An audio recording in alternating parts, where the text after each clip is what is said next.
Avete visto ieri questa mamma in queste guerre terribili che ha trovato il figlio ucciso, la disperazione, il dolore, non sarà più come prima. Ecco, io penso che questo libro, quando abbiamo iniziato, non avremmo mai immaginato che fosse di un'attualità così unica, di queste mamme che cercano i loro figli, che vogliono riportare a casa le spoglie dei loro figli, che partono su viaggi terribili, però l'amore per il figlio è tanto grande. Da quel momento la corrispondenza con Anaya si è moltiplicata fino ad arrivare a un incontro online il 23 novembre 2021. Vedersi è stato a dir poco emozionante. Sentivamo che sarebbe stato un incontro importante, non solo per Teresa, ma anche per ricordare tutte le madri che hanno avuto un destino simile. Guardavo Anaya. Savo, aspettate perché c'è una pagina che ho saltato, e Lore, guardavo Silvia e pensavo a Teresa, pensavo a quanto la vita può strapparti, ma anche poi ricolmare quel vuoto. È stato sicuramente un dono questo nostro incontro, un dono prezioso. Anaya così ci ha scritto dopo la serata. È stato bello incontrarvi, quasi di persona la settimana scorsa. Avrei voluto che anche Teresa e Lore potessero essere presenti. Sono sicura che avrebbero apprezzato molto sapere che ci siamo incontrati in loro memoria. Allora finisco qui. Un libro veramente toccante, quello che abbiamo letto, vero? A casa, lo pensate? E saluto i miei graditissimi ospiti. Abbiamo collegato con noi Mattia Perencin, sindaco di Fara di Soligo, che non è candidato. Lo spieghiamo perché da oggi parte la par condicio, così anche Mirella va molto bene con queste par condicio. Ecco, vorrei capire se servono o cosa non servono, che poi tanto si vede di tutto e di più, ma oggi si parte con la par condicio. E saluto anche Marco Toffoli, presidente cooperativa Alternativa Ambiente. Mirella è molto affezionata a questa cooperativa, abbiamo collaborato tanti anni assieme, sempre presenti, con dei ragazzi meravigliosi che voi li avete visti, giravamo i filmati, erano bravissimi perché questo presidente assieme a tutta la sua squadra preparava tutto, liberatorie, tutto, perché bisogna avere le liberatorie per qualsiasi cosa, dopo vediamo il porno, vediamo tutto, ma il quadro nudo non si può vedere, cioè capite come siamo presi, la politica dovrebbe svegliarsi, il mio programma si chiama Sveglia Veneti, svegliatevi perché veramente siamo in grosse difficoltà. Allora saluto appunto Mattia Perencin, sindaco di Fara di Soligo. Allora sindaco, ieri sera abbiamo visto questa tragedia che è successo a Treviso, questo albero che è caduto. Un abbraccio grande a questa famiglia che ha perso il loro caro, tanto per cambiare, 38 anni, pensate, stava pescando, l'amico si è salvato, ma soprattutto l'importanza che io chiedo, sindaco, è quella di capire cosa serve fare al territorio. Io capisco che i soldi sono pochi, che siete sempre con le spalle al muro, siete quelli che avete più responsabilità di tutti, che vi chiedono la luna. Però non è possibile continuare a vedere colate di cemento che non servono, dove abbiamo un territorio talmente fragile, talmente in crisi che fa spavento. Cosa ne pensa, sindaco, lei che è presente, che ha il coraggio di dire quando le cose non vanno bisogna cambiare le regole di questo gioco perché siamo all'assurdo ormai, ma veramente all'assurdo. Prego. Beh, intanto buongiorno e grazie per l'invito, grazie Mirella per la tua disponibilità.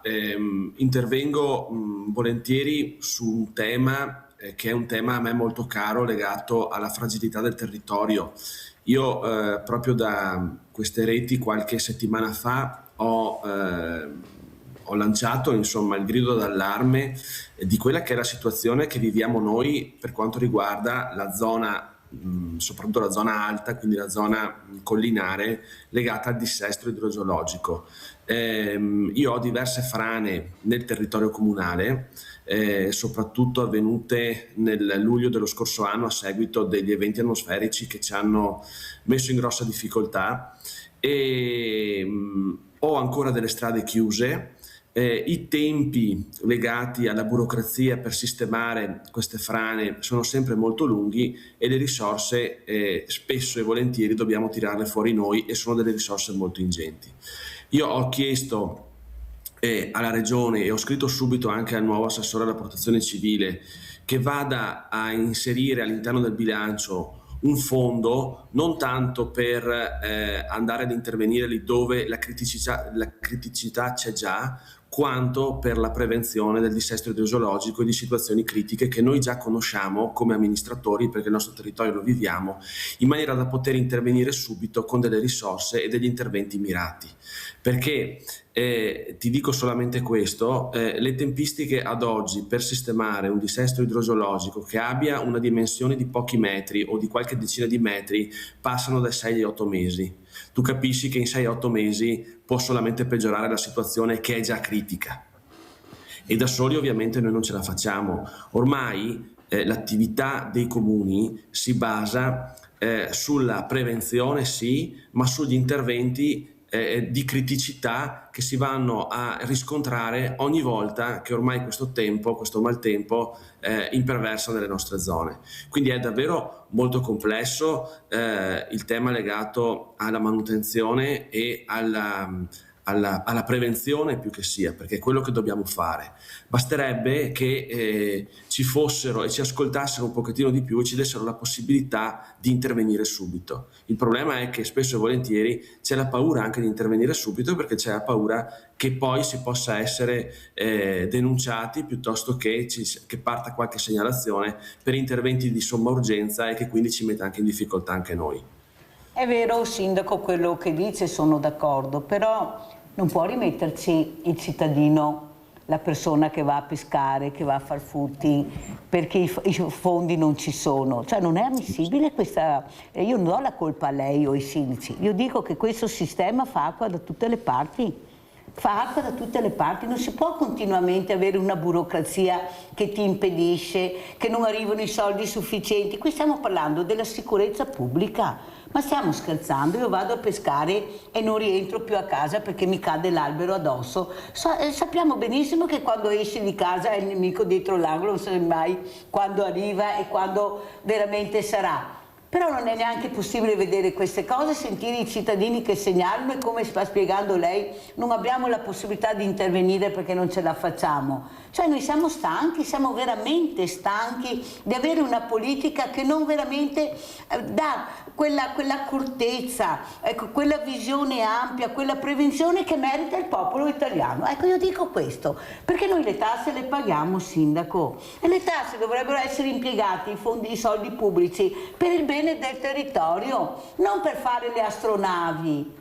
Lasciamoli fare agli altri le astronavi. Quando io ho avuto un fisico, sindaco dalla Liguria, quando sente parlare di nucleari si mette le mani nei capelli e dice: ma questi sanno cosa dicono? Sanno cosa vuol dire il nucleare in Italia? Perché devo vedere anche dove vivi, cosa fai, che territorio hai. Ma si rendono conto di quello che dicono su un territorio di una fragilità unica? Perché non è la stessa cosa la Germania, la Francia. Noi l'Italia la vediamo come è fatta il meraviglioso stivale, è bellissimo, tutti ce lo invidiano, ma di una fragilità unica. Capisci, Sindaco, che non si può morire per andare a pescare o perché stai aspettando l'auto? Avete visto a Venezia cosa è successo in Piazzale Roma? Perché qualcuno non ha i soldi per mettere in sicurezza il territorio. Ma non è ammissibile sentire questo. Ma ripeto, non do la colpa a lei o ai sindaci. Dico che i signori onorevoli e senatori a Roma devono rimboccarsi le maniche come fa il cittadino tutte le mattine, che pulisce, che tiene in ordine, perché provate a girare anche per le campagne come sono tenute. Non sarà mica colpa di queste partecipate, forse? No, scusate se lo dico, ma io vedo sempre il cittadino che pulisce, che cerca di intervenire. Questo che siamo noi. Cosa ne pensa, Presidente Toffoli? Lei fa parte di una cooperativa importante, sa di cosa parla Mirella, prego. Sì, credo che la situazione com'è in generale imponga che chiaramente il cittadino faccia la sua parte. Se ognuno di noi fa la sua parte è chiaro che diventa tutto molto più semplice. Certo, queste situazioni sono sempre spiacevoli e una persona che muore è un dramma perché è una vita che si interrompe. Dall'altra parte io confido sempre nelle autorità giudiziarie, negli enti, nelle forze dell'ordine che sono convinto che sono in grado di fare luce e chiarezza su queste situazioni, ma quello che ci auguriamo chiaramente è che non accada più, che impariamo da queste situazioni per risolvere in anticipo i problemi. Certamente non è una partita semplice, perché non vorrei essere io al posto dei nostri sindaci, che tanto di cappello, perché la situazione è veramente impegnativa, con poche risorse e con una situazione che è problematica a livello di territorio certamente. Dall'altra parte, secondo me è fondamentale che ci sia un'armonia fra le persone e il territorio, perché alla fine se abbiamo a mente le persone abbiamo a mente anche il territorio in cui viviamo, e questo equilibrio va sicuramente ricercato, ricreato, ricostruito dove manca e invece valorizzato dove c'è. Abbiamo sicuramente tante realtà nel nostro territorio che fanno del bene alle persone. Credo che dobbiamo solo ringraziare che esistano e che contribuiscono con delle piccole gocce a far sì che le cose funzionino bene. Quindi guardo il bicchiere anche mezzo pieno. Dopo certamente queste situazioni ci lasciano sempre tutti molto tristi, molto perplessi. Mi auguro appunto che questo ci insegni a risolvere queste situazioni problematiche, ad affrontare in maniera costruttiva questi problemi per risolverli. Abbiamo Maurizio da Conselve. Ciao Maurizio. Ciao Mirella e buongiorno ai tuoi ospiti. Allora, purtroppo i soldi che devono stanziare il governo li stanziano dove non devono stanziarli. Cioè, vi spiego, dovrebbero essere investiti sulla sicurezza del cittadino. Allora, sottolineo 2 volte, sulla sicurezza del cittadino, vale a dire la sicurezza sulle strade, perché ho sentito che la settimana scorsa è morto un ciclista che ha preso una buca, è andato per terra con la bicicletta, ha sbattuto la testa ed è morto, ok? Ecco, quindi bisogna investirli sul giusto, non dove non devono essere investiti, sulla strada, diciamo sugli argini dei fiumi e tutta quanta compagnia cantante. Ecco, allora adesso attendo risposte dal direttore della cooperativa e naturalmente dal sindaco. Ecco, grazie e buona giornata a tutti. Grazie a te Maurizio. Il problema è quel cittadino che dice io voglio la mia sicurezza prima di tutto, e penso sia una richiesta legittima al sindaco Perencin. Cosa dici? I cittadini hanno le idee chiare su quello che a loro serve? Sì, assolutamente. Io dico sempre, è vero che sono sindaco, ma sono anche un cittadino che vive il paese e vede le problematiche.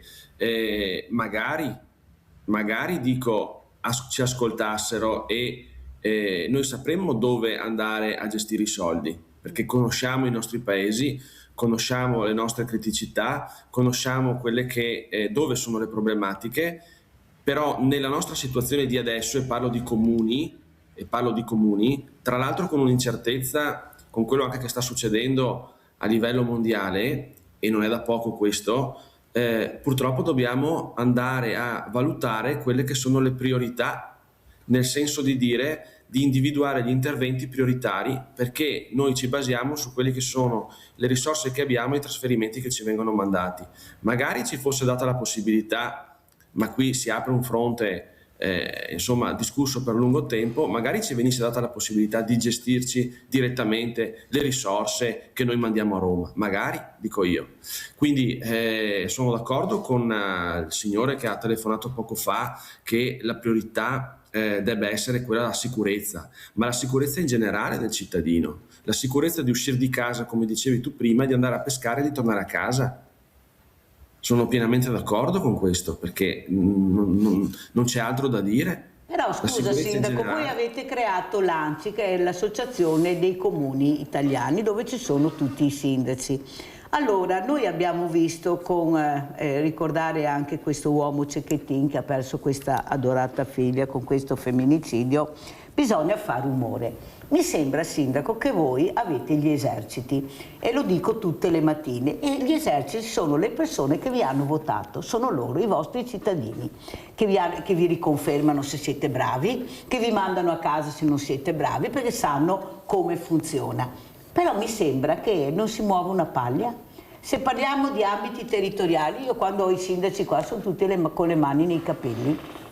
Tutti con le mani nei capelli, perché non si sa ancora come andrà a finire, a parte uno che ho trovato, il sindaco di Cittadella, che ha detto no, nel mio comune funziona e siamo in partenza. Però capisce che dovete fare rumore, cioè io vi vedo lenti, perché voi avete una potenza enorme, sono gli eserciti che avete, che sono i vostri cittadini. Vorrei io che andaste a Roma tutti quanti con i vostri cittadini a vedere se ascoltano. Avete visto gli agricoltori quando hanno detto adesso scendiamo in piazza noi con i trattori e facciamo vedere chi siamo? Hanno fatto marcia indietro. Si sono ripresi in mano la situazione che avevano deciso di fare perché hanno capito che qualcosa non andava. Allora non le sembra che con tutti i sindaci che abbiamo in Italia forse dovete fare rumore e fate ascoltarvi di più? Perché scusate se ve lo dico, ma vi sento tiepidi, vi sento sempre che mi lamentate e i problemi sono uguali, da nord a sud, a est a ovest, perché non è che i problemi siano diversi, cambiano i territori ma i problemi rimangono. Eppure non riuscite ad avere risposta, ma allora dico, a chi dobbiamo rivolgerci? Perché il cittadino arriva dal comune, arriva dal sindaco, è l'unico punto di riferimento che ha. Dove va? Ma dove va un cittadino sindaco? In provincia, che non sappiamo neppure che fine faranno, cosa faranno? Dove va? In regione, a Venezia? Provate ad andare a Venezia magari con persone diversamente agili, se è così semplice e così fa. Dove va? A Roma, che non ti fanno neppure entrare? Cioè siete voi che dovete veramente diventare Rocco. Scusa sindaco se lo dico, ma vi sento tutti che si lamenta, ma noi che paghiamo le tasse cosa dobbiamo dire poi alla fine? Io sorrido, mi viene da piangere sindaco, perché i problemi che vedo anche mercoledì ai banchi solidali che arrivano queste brave persone che sono le nostre famiglie che lavorano, mi fa veramente venire il volta stomaco, sindaco. Gli anziani, i diversamente giovani come li chiamo io, che non riescono neanche a curarsi più, hanno 400-500 euro di pensione, ma vi rendete conto? E questi se mangiano di stecche grandi così e io ordino le bottiglie da 200 euro, mi ha detto uno a Verona, un ristoratore, dopo che ne beve un goccio io assai tutta la bottiglia. Capisce che non possiamo più stare zitti. Cosa dice Toffoli, lei che si occupa di fragilità? Perché quelli che pagano poi più di tutte sono le fragilità alla fine. Credo che la chiave di lettura su cui basarci, o almeno quello che ogni giorno noi nelle nostre realtà tentiamo di mettere in piedi, è proprio mettere la persona al centro. La persona è il nostro punto di riferimento e la persona fa da volano su tutto il resto che gira attorno. È una situazione in cui anche a livello internazionale, come sottolineava il sindaco, certamente abbiamo dei problemi molto grossi, però credo che, e qua spezzo una lancia proprio per i nostri territori, per le persone che ogni giorno operano e lavorano nel nostro territorio, sia importante appunto che ci sia questa attenzione e questo puntare su quelli che sono i problemi di ogni giorno da risolvere certamente, ma l'attenzione proprio alle persone anche più in difficoltà, perché non possiamo lasciare indietro nessuno. Questo per noi per il nostro lavoro quotidiano è il punto di riferimento, e se la persona sta bene sicuramente risolviamo un bel po' di problemi. Sindaco, prego. Sì, sono d'accordo con quanto è stato detto. I problemi li vediamo giornalmente anche noi, nel senso che le situazioni ormai lo si conoscono. Noi, come hai detto anche tu prima, siamo oramai diventati l'unico punto di riferimento del cittadino, perché sono in difficoltà anch'io tante volte a individuare quelli che sono i nostri rappresentanti a Roma, perché spesso non si conoscono neanche e non si fanno neanche vedere.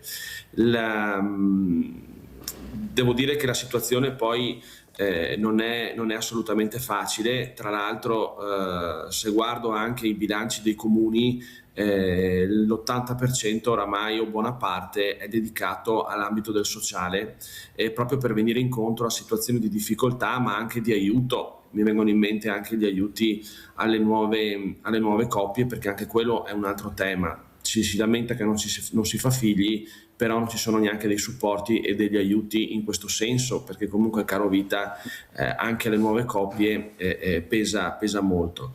Quindi è una situazione secondo me di emergenza. Il passaggio che ho fatto io prima dicendo che sono preoccupato per quello che sta succedendo a livello mondiale, sono preoccupato perché c'è una situazione di incertezza in questo momento, che anche nella programmazione non si sa bene dove andare poi anche a calibrare le risorse e a quelli che possono essere gli scenari futuri, perché secondo me siamo in una situazione talmente di stallo e talmente complessa che io sono parecchio preoccupato su questo, perché può incidere molto anche su quello che è il caro vita poi delle nostre famiglie.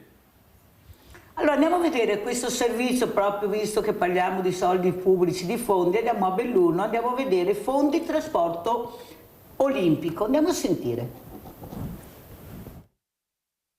La garanzia per Dolomiti Bus di avere riconosciuto, diciamo, il servizio chiaramente c'è, e quindi è un problema, diciamo, di liquidità. Mi auguro non sia assolutamente un problema, diciamo, di impegno di spesa, perché ovviamente questo è garantito da provvedimenti presi già 1 anno e mezzo fa, e quindi credo sia solo una questione di tempo.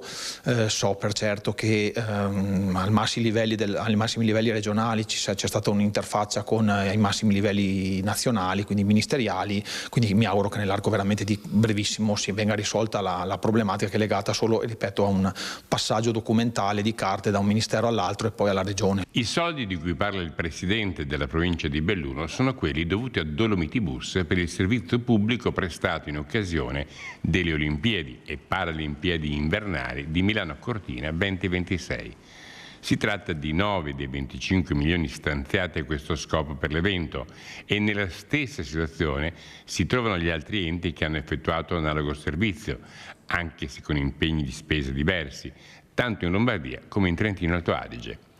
La rendicontazione di Dolomiti Bus, che ha ricevuto degli anticipi, arriverà entro qualche giorno. Fatte le dovute verifiche, ci saranno poi 30 giorni per il pagamento. Vista l'entità della cifra, è ovvio che un ritardo nell'erogazione di quanto dovuto potrebbe causare problemi di gestione alla compagnia di trasporto bellunese. Ma io immagino di sì, ovviamente, immagino assolutamente sì, perché le spese sono state fatte, i carburanti sono stati pagati, il personale è stato pagato e le manutenzioni anche, quindi sicuramente il fatto che ci sia un ritardo eventualmente nella liquidazione di quanto dovuto a Dolomiti Bus potrebbe creare un problema, quindi io veramente mi auguro che questa cosa venga risolta in tempi brevissimi. Allora Sindaco, corriere completamente vuote, quello è quello che abbiamo sentito dai miei ospiti che erano là, soldi stanziati, avete sentito, milioni, per un qualcosa che non ci convince. Noi vediamo addirittura qui da noi gli studenti quando devono prendere questi auto, pochi, tutti ammassati, orari incredibili, ma soprattutto le entrate e le uscite di queste Olimpiadi. Penso che quando sono soldi pubblici abbiamo diritto di capire come sono stati spesi, da dove sono usciti questi soldi, visto che quando voi chiedete non ci sono mai. Eppure io avevo ospiti, sindaco, che dicevano a Cortina non ci sono problemi di soldi, spendete, spendete, spendete. Sindaco, lei che sta cercando anche questa mattina di far capire le difficoltà che avete voi sindaci, quando sentite questi numeri, come li leggete? Allora, forse nel filmato non si è visto, non mi avete inquadrato, ma avevo le mani sulla fronte, perché pensare a così tante risorse mi fa anche un po', non so se si possa dire alle 9:30 della mattina incazzare, perché comunque questi sono soldi che avrebbero fatto comodo probabilmente per altre situazioni, e comunque conferma quella che è il rimbalzo di competenze. Abbiamo sentito il presidente della provincia cosa diceva: carte che girano tra un ministero e l'altro e che poi devono arrivare in regione. Questa è la situazione che si vive quotidianamente, nel senso che non si conosce tante volte neanche quello che è l'interlocutore con il quale bisogna parlare, e poi si parla comunque di una montagna di soldi, una montagna di soldi. Possono essere stati spesi in altre maniere? Probabilmente sì. Io sulle Olimpiadi le ho guardate dalla TV, ma essendo comunque uno dei comuni, la Cortina è a 50 minuti da qui, mi sono anche posto come mai non ci sia neanche mai, non ci hanno neanche mai coinvolto, perché comunque anche la provincia di Treviso probabilmente qualcosa poteva anche mettere in campo, e anche a livello turistico magari qualcosa avremmo potuto anche fare. È stata gestita forse un po' a sé e con tutti i limiti del caso, e queste poi sono le situazioni che si sono venute a creare. Sì, e le abbiamo viste e sentite. Io spero che qualcuno faccia questa rendicontazione, ci dia il numero delle entrate e delle uscite, perché ce lo meritiamo veramente. Qua è tempo veramente di dire anche basta, di stare zitti, di dire quello che pensiamo. Ecco, Presidente, lei invece che combatte tutti i giorni per aiutare queste fragilità, cercando di farli lavorare, di andarli a prendere, di portarli anche nel fine settimana, perché come diceva lei, io guardo la persona e non i numeri. A me interessano le persone che lavorino, che stiano bene, di accompagnarli su percorsi anche impegnativi. Prego Presidente, sentire questi numeri cosa pensa? Sì, anche noi abbiamo il problema comunque di far quadrare i conti, e soprattutto perché non è che possiamo sostituirci al pubblico nella gestione dei servizi alla persona. Sì, il mondo della cooperazione dà una mano, mette in campo risorse, mette in campo progetti anche di ampio respiro, che però dopo in molti casi si fermano perché un po' la situazione internazionale, come sottolineava il Sindaco, che non è delle migliori, un po' perché dall'altra parte abbiamo una visuale corta che ragiona tante volte su dei finanziamenti che durano un anno e mezzo, 2 anni, 6 mesi a seconda delle situazioni, e quindi non ci consentono di fare delle valutazioni e dei progetti di più ampio respiro. Qua mi riferisco soprattutto a tutta la partita del dopo di noi per le nostre strutture, quindi del futuro di tutti i nostri ragazzi diversamente abili, che quando non avranno più il supporto dei genitori hanno bisogno di avere anche loro delle certezze, e su questo si fa fatica a costruire, perché trovare magari un'abitazione, tra virgolette, diventa la soluzione più semplice, o comunque è il problema minore, anche se non è proprio così.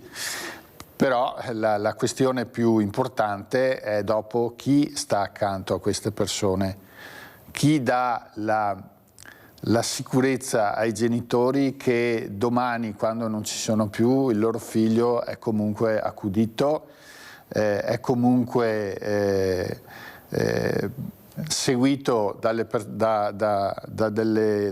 dei professionisti che sono in grado di aiutarlo e che gli consentano di vivere una vita normale, come chiaramente tutti ci auspichiamo, che è un po' l'obiettivo che ogni giorno tutte le nostre realtà hanno nei confronti di queste persone.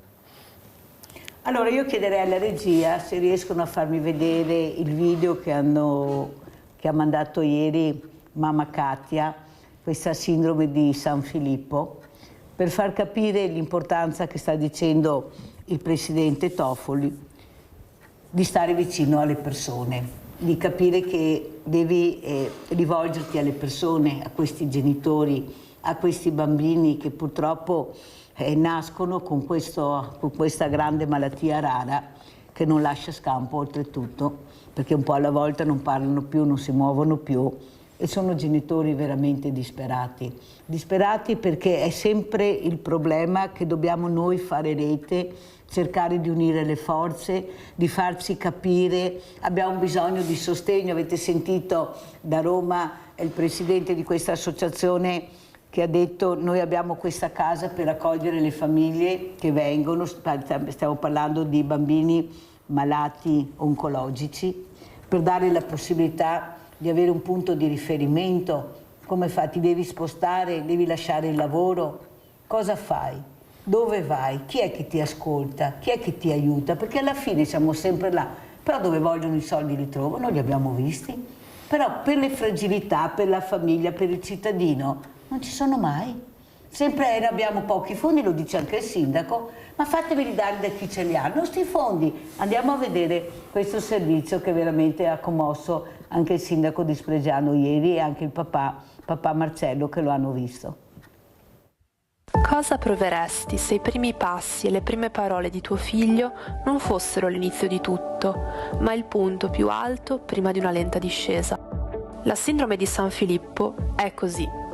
Un Alzheimer infantile che ti costringe a guardare tuo figlio perdere man mano abilità. Lui è Francesco, oggi ha 12 anni. Quando ne aveva 2, il suo mondo era un grido di gioia. Correva incontro alla vita con un'irruenza che sembrava inesauribile.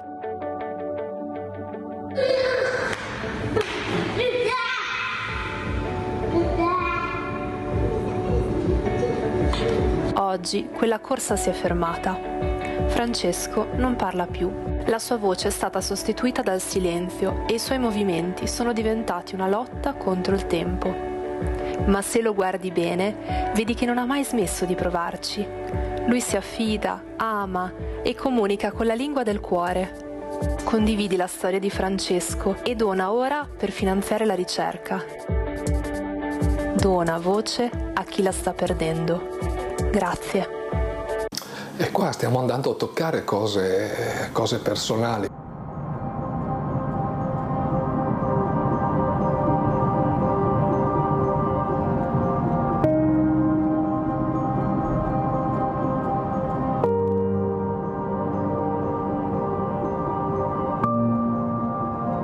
Allora, la mia storia in realtà è la nostra storia.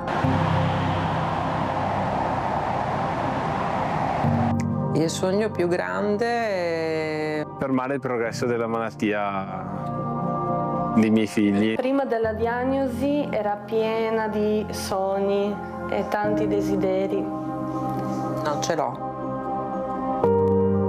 Voglio stare bene con Giorgio, vivere serenamente Giorgio e vederlo sorridere, perché adesso sorride davvero poco e invece quando ride ti cambia la giornata praticamente. La mia storia a Corrado è una storia d'amore. È brutto vedere un figlio e vedere la sofferenza di un figlio. È un meglio all'inizio pensare che sia sano e poi piano piano vederlo spegnere. Insomma, il mio sogno più grande è quello che altre famiglie non attraversano tutte le frustrazioni che abbiamo passato noi. Dopo la diagnosi, questi sogni, questi desideri sono andati giustamente in frantumi, sono nati degli altri desideri, di trovare appunto una cura per la mucopolisaccharidosi 3. Ti cade il mondo addosso perché tu finisci, cioè tu non riesci più ad avere una prospettiva, non riesci più a pensare al futuro. Questo bambino è come se avesse una clessidra al contrario che giorno dopo giorno si sta consumando. Sei in panico, non sai cosa aspettarti, non sai cosa fare, non sai come vivere questo fardello. che porti sapendo che tuo figlio ti peggiorerà, ti lascerà. L'attitudine di vita che noi abbiamo, cioè goderci Davide ogni giorno e affrontare le cose giorno per giorno senza fare progetti a lungo termine. Senti Lorenzo, ma una cosa che invece non puoi fare con Francesco ma che ti piacerebbe poter fare, quale sarebbe?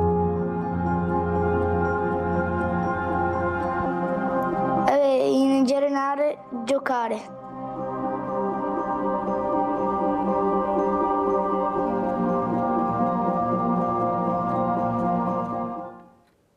Vede Sindaco Perencin, io ieri avevo questa mamma, Katia, che avete anche visto voi a casa adesso in trasmissione, e soprattutto questa guerra che ho iniziato a fare, gliel'ho promessa, per far risvegliare le coscienze, anche le nostre, di chiamare queste persone diversamente agili con i loro nomi e non con l'etichetta, passa il disabile, passa l'handicappato, passa il mongoloide, perché questo è quello che diciamo.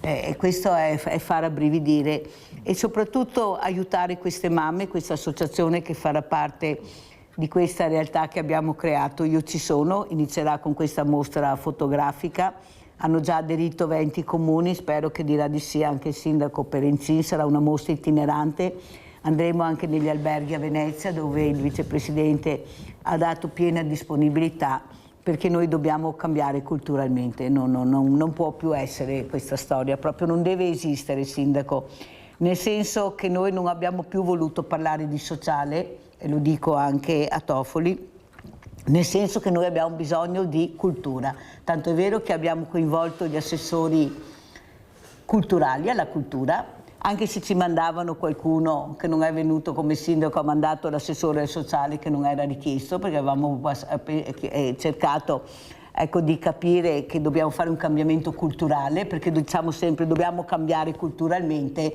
ma vede, quando io vedo arrivare l'assessore sociale, quando chiedo l'assessore alla cultura, capisce che non ci siamo, ma no perché non voglio l'assessore sociale, ben venga, ma è il cambiamento culturale che interessa, perché sennò non ce la faremo mai se non facciamo squadra, che mettiamo assieme le forze, che anche questi amministratori si fanno sentire, perché sono loro la voce di queste famiglie. L'ha detto anche Katia ieri, da chi andiamo? Dal sindaco, per cercare veramente di essere supportati, ma anche loro cosa possono fare? Prego sindaco, cosa vuole dire a Katia, alle tante mamme e papà che ha visto? Un video, di fatto le persone che hanno parlato, quei genitori che hanno parlato mi hanno toccato particolarmente anche come padre. Io ho un bambino di 8 mesi e mezzo e quindi provo a immaginarti un attimo anche lo stato d'animo nel vedere cosa stanno provando queste famiglie. Io dico che e voglio parlare di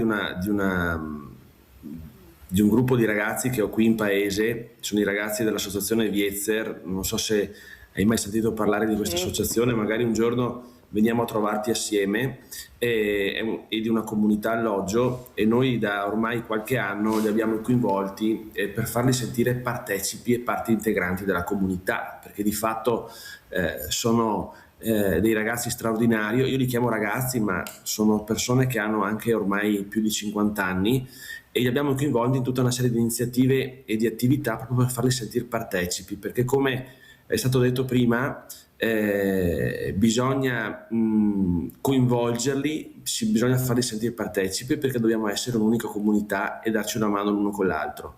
Per cui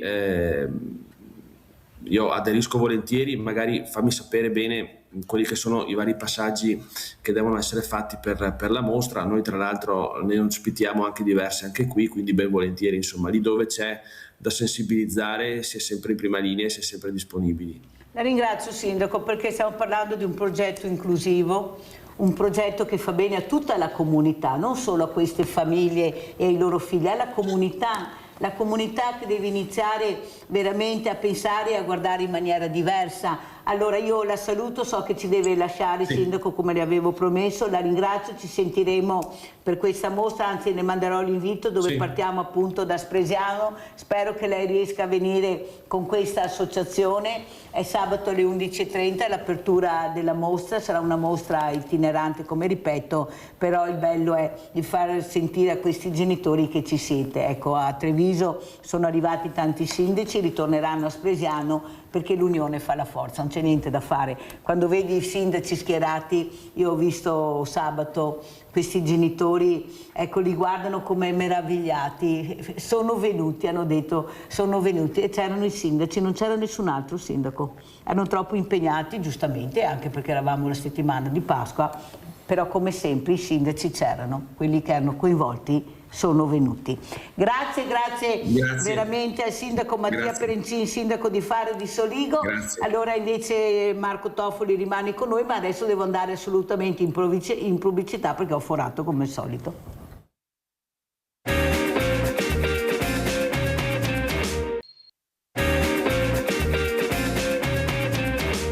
E siamo con Marco Toffoli, presidente Cooperativa Alternativa Ambiente, che ci spiegherà anche l'importanza di questa cooperativa, di cosa faranno, ecco, di questa convenzione che speriamo una volta per tutte riesca ad avere sta firma, queste famose firme, è vero Presidente? Perché sennò siamo sempre in stand-by, non sappiamo mai come vestire, come muoverci, e qualcuno lo deve capire questo, perché stiamo parlando di fragilità, sta accompagnando le fragilità il Presidente Toffoli. Prego Presidente. Sì, noi guardiamo avanti perché bisogna assolutamente guardare avanti in maniera positiva e propositiva.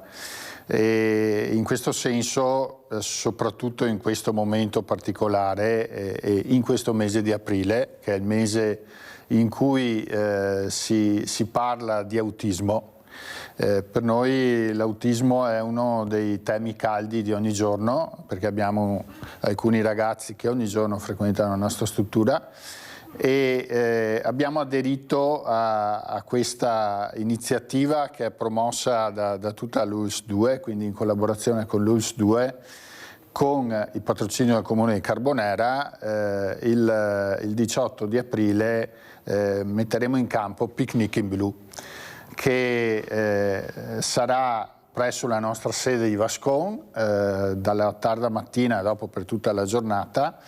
E l'aspetto importante che coinvolge, come è nel nostro stile, tutta una serie di realtà, di associazioni che hanno voluto aderire a questa iniziativa, a questo progetto, che ha lo scopo proprio di comunicare, di fare pubblicità in senso positivo e di creare cultura. Questo sì, perché situazioni come quelle che abbiamo visto nei video, in cui genitori ogni giorno lottano contro situazioni importanti, con figli malati, con malattie degenerative, è un dramma e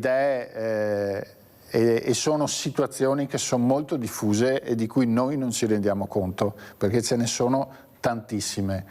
Quindi il nostro compito è quello di mettere la lente di ingrandimento, mettere i riflettori su queste situazioni. Dopo, quello che realmente può fare ciascuno di noi magari è poco, però ricordiamo che l'oceano è fatto di gocce d'acqua. Questo credo che sia l'esempio più calzante. Quindi il nostro obiettivo è proprio fare rete con tutte queste realtà in modo che passi la cultura appunto dell'attenzione alla persona, dell'inclusione, del vivere la normalità rispetto al rischio che qualcuno rimanga indietro. Nella nostra sede ogni giorno si muovono una quarantina di ospiti, di utenti, di persone che hanno bisogno di cambiare un po' lo stile di vita, ma che hanno bisogno dall'altra parte in alcune situazioni proprio di trovare una realtà che li accolga, e questo è il nostro obiettivo principale. Dopodiché viviamo chiaramente ogni giorno anche noi con le problematiche che ci sono in tutte le realtà come la nostra, quindi ci sono le situazioni dopo di crisi, ci sono le difficoltà, c'è il genitore che magari arriva arrabbiato perché non riesce a trovare la soluzione per il figlio, e quindi il nostro compito è proprio quello di supportare tutte queste situazioni. Abbiamo Giusy da Dosson, vai Giusy. Ciao Mirella, buongiorno al tuo ospite. Allora Mirella, quando io sento dire che queste cose non devono più succedere, mi viene da ridere per non piangere, Mirella. Anche quello che è mancato sotto quell'albero là, quel caso là che era stato denunciato, eppure vedi cosa succede? Se tutti i problemi, quando non c'è la prevenzione, specialmente in certi casi che sono stati denunciati, è ancora peggio, Mirella. Tu denunci un caso che vedi quest'albero qua che non può stare in piedi e lo lasci lì finché succede il caso. Quel discorso che si dice non devono più accadere, succedono tutti i giorni perché non c'è la prevenzione. Anzi, quando uno denuncia una cosa deve farla, non aspettare la morte di una persona. Questo voglio dire. Non devono più succedere questi casi in tutti i casi. Vi saluto. Grazie cara Giusy, infatti hai ragione, perché non possiamo dire che il cittadino è passivo, anzi è attivo, le segnalazioni le fa, lui la sua parte la fa, non si può dire che non fanno. Ecco, è questo che mi arrabbio, ma il cittadino, prima non dovrebbe essere il cittadino, primo, ma secondo il cittadino non è passivo, è un cittadino attivo. Stiamo parlando di genitori attivi, di famiglie attive che meritano risposte. Non so come fare con mio figlio, i trasporti ad esempio costano troppo, non ce la faccio, i soldi sono pochi, ma allora cosa facciamo? Li lasciamo a casa queste creature invece di fargli vivere la quotidianità che meritano? Presidente, cosa vorrebbe dire? Ecco, cosa chiede? Ormai siamo in chiusura.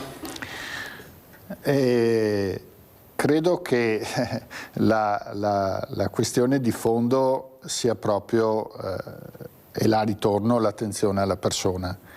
Non ci sono altri ragionamenti da fare diversi da questo. È chiaro che è importante che ognuno faccia la sua parte, perché il mondo del sociale c'è, bisogna trovare la quadra con i finanziamenti pubblici, perché non possiamo sostituirci all'ente pubblico, e l'auspicio è quello che ci sia sempre la volontà di collaborare e di trovare insieme le soluzioni, perché da parte nostra l'apertura e la disponibilità c'è sempre. Ricordiamoci che lavoriamo con le persone. Esatto. Questo è il messaggio che alla fine lancio, persone che hanno diritto di vivere una vita dignitosa come la viviamo noi ogni giorno. Questo deve essere il nostro obiettivo e il nostro impegno quotidiano. Presidente, l'ultima domanda, ma devo assolutamente fargliela. Cosa chiedono questi genitori, questi familiari, quando lei fa questi colloqui, si confronta? Cosa dicono questi genitori? Cercano delle risposte.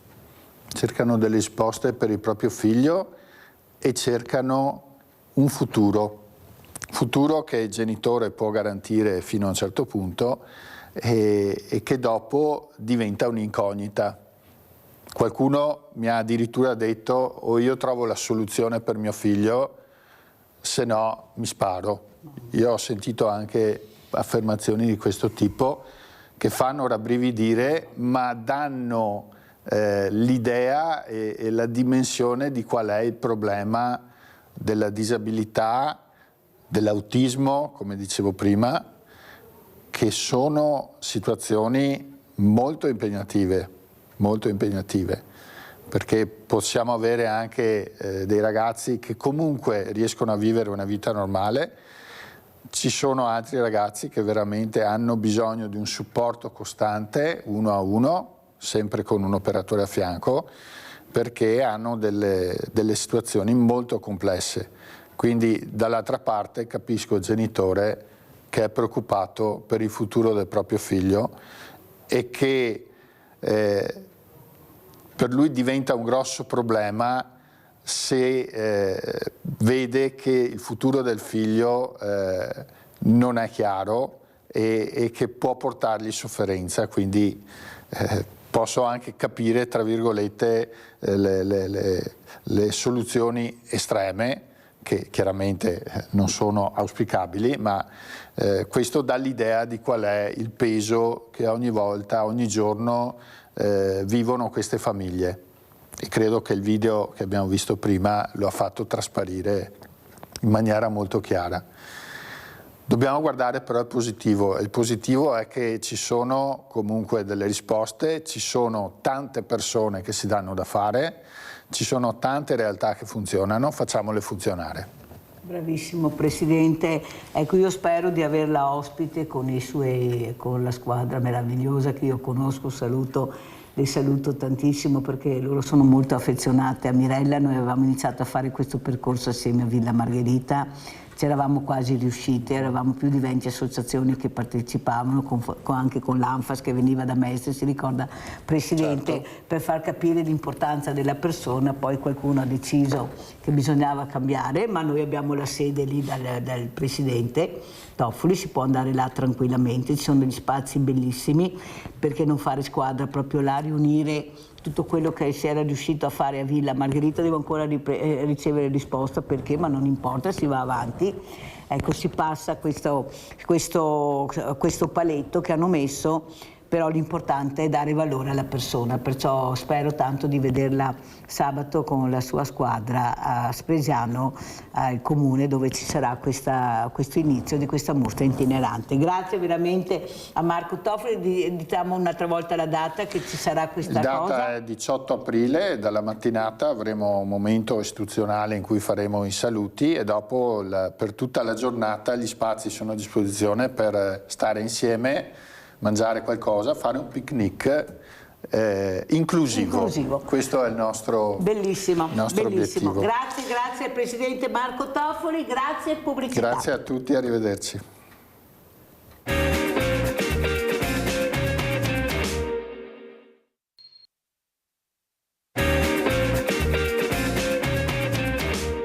Io ci sono, inaugurata sotto la Loggia dei Cavalieri, è uno sguardo reciproco dove scompaiono le differenze tra osservatore ed osservato.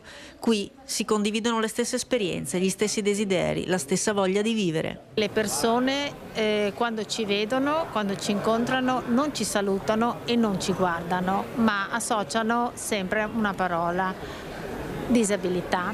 Quindi loro si allontanano perché hanno paura.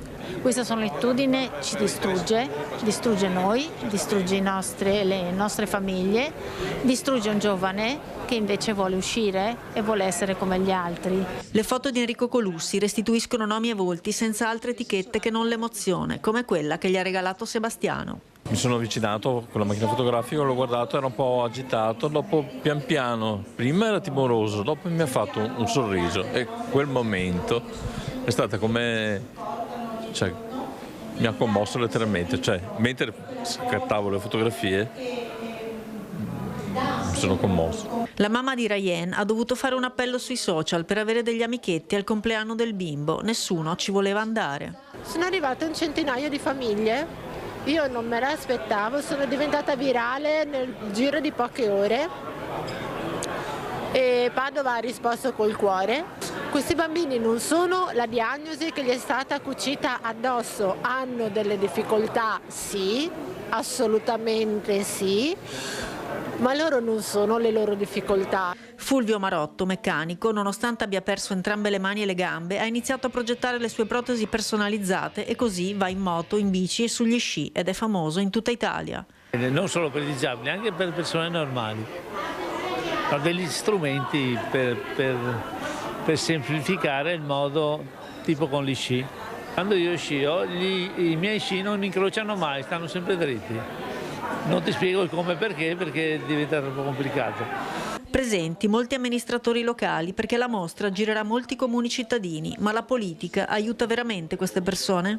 Le potrei dire che sa che ci sono le patologie, le varie malattie, le varie difficoltà, sì, ma sapere è un conoscere in profondità? Ma chi lo sa? Chi lo vuole capire? Chi lo fa arrivare al cuore?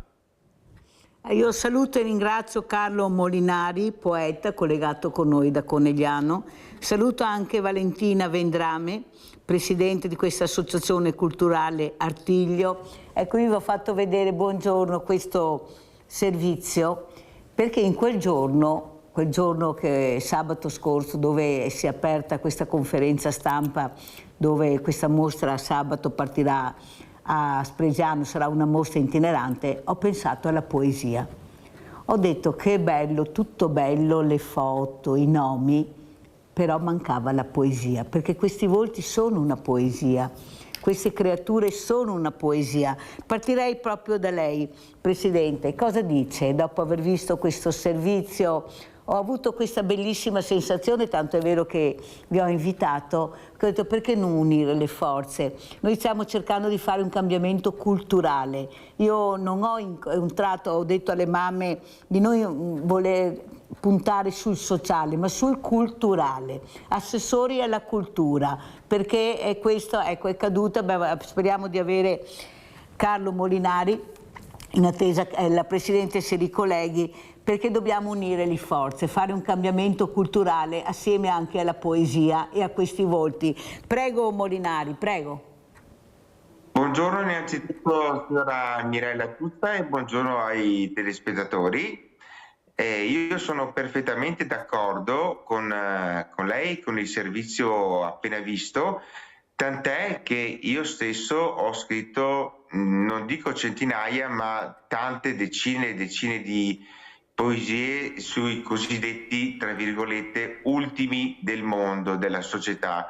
Quindi ho trattato molto spesso il tema della disabilità, anche della disabilità mentale, degli ultimi della storia, dei più dimenticati e della gente che passa inosservata, quasi invisibile, e hanno trovato posto nella mia anima innanzitutto e poi nelle mie poesie e nei miei libri. Allora Molinari, lei ha detto una parola importante che l'ho sentita solo da lei oppure da questi genitori. Invisibili, noi siamo invisibili. Vede, lei ha avuto questa sensibilità di capire che dietro questi volti c'è l'invisibile. Non ti vedo, non ti sento, non ti parlo. Perché? Perché sei diverso da quello che io sono. Perciò non so se per paura, se per mancanza di cultura, per una visione meno ampia che abbiamo dell'essere umano, queste famiglie si ritrovano a rimboccarsi le maniche e cercare di dire i nostri figli ci sono. Prego Molinari. Sì, io direi che è una mancanza a livello culturale, perché se ne dovrebbe parlare molto di più, si dovrebbero fare molte più iniziative in questo senso, perché la cosa secondo me peggiore è proprio il marchio sociale. Quando una persona nasce con una disabilità o comunque, se vogliamo usare questo termine, diverso tra virgolette dalla massa, che poi vorrei che qualcuno mi definisse il concetto di normalità. Chi è normale? Ecco. E viene stampato a fuoco questo marchio che purtroppo le persone si portano per tutta la vita, anche se stanno meglio, anche se hanno il sorriso sulle labbra, sul volto, e paiono quasi sempre degli invisibili, perché si ha anche una certa paura, si ha una titubanza, si hanno dubbi, si hanno mille domande e quindi si preferisce mettere da parte chi è diverso dalla cosiddetta normalità e ripeto, qualcuno mi dia la definizione di normalità piuttosto che aprire le porte e ancora prima aprire il cuore. Grazie veramente Molinari. Abbiamo Gabriella da Mogliano. Ciao Gabriella. Te auguro che il Signore te daga. Ecco, il Signore te daga. Vediamo se riprendiamo Gabriella, è caduta la linea, la riprenderemo. Intanto andiamo da Valentina Vendrame, Presidente. Allora è caduta, non so se ha seguito quello che abbiamo detto. Cosa vuole dire? Di connessione, per quello infatti sono riuscita a rientrare. Ringrazio Mirella e complimenti per il programma, veramente per dar voce a tante persone.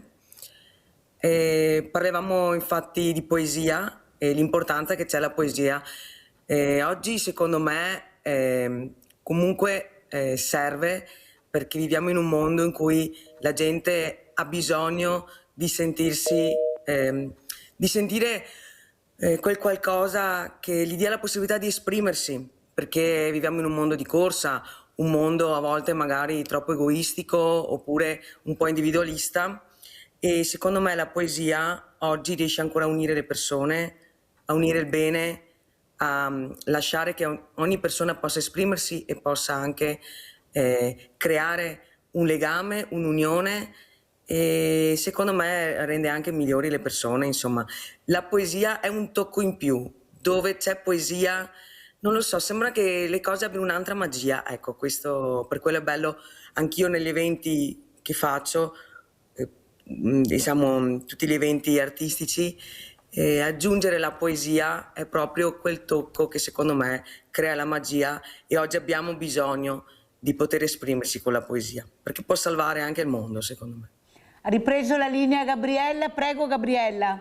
Buongiorno Mirella, Buongiorno. mi auguro che il Signore gli dà tanta vita da vivere, perché fa tanto del bene, perché noi siamo un po', come dire, siamo un popolo un po' indietro per quelle care persone, che si dovrebbe essere un po' più svegli e accettarle diversamente come una persona normale, perché invece gli stati esteri hanno una marcia in più di noi. Vi auguro una buona giornata e grazie di tutto.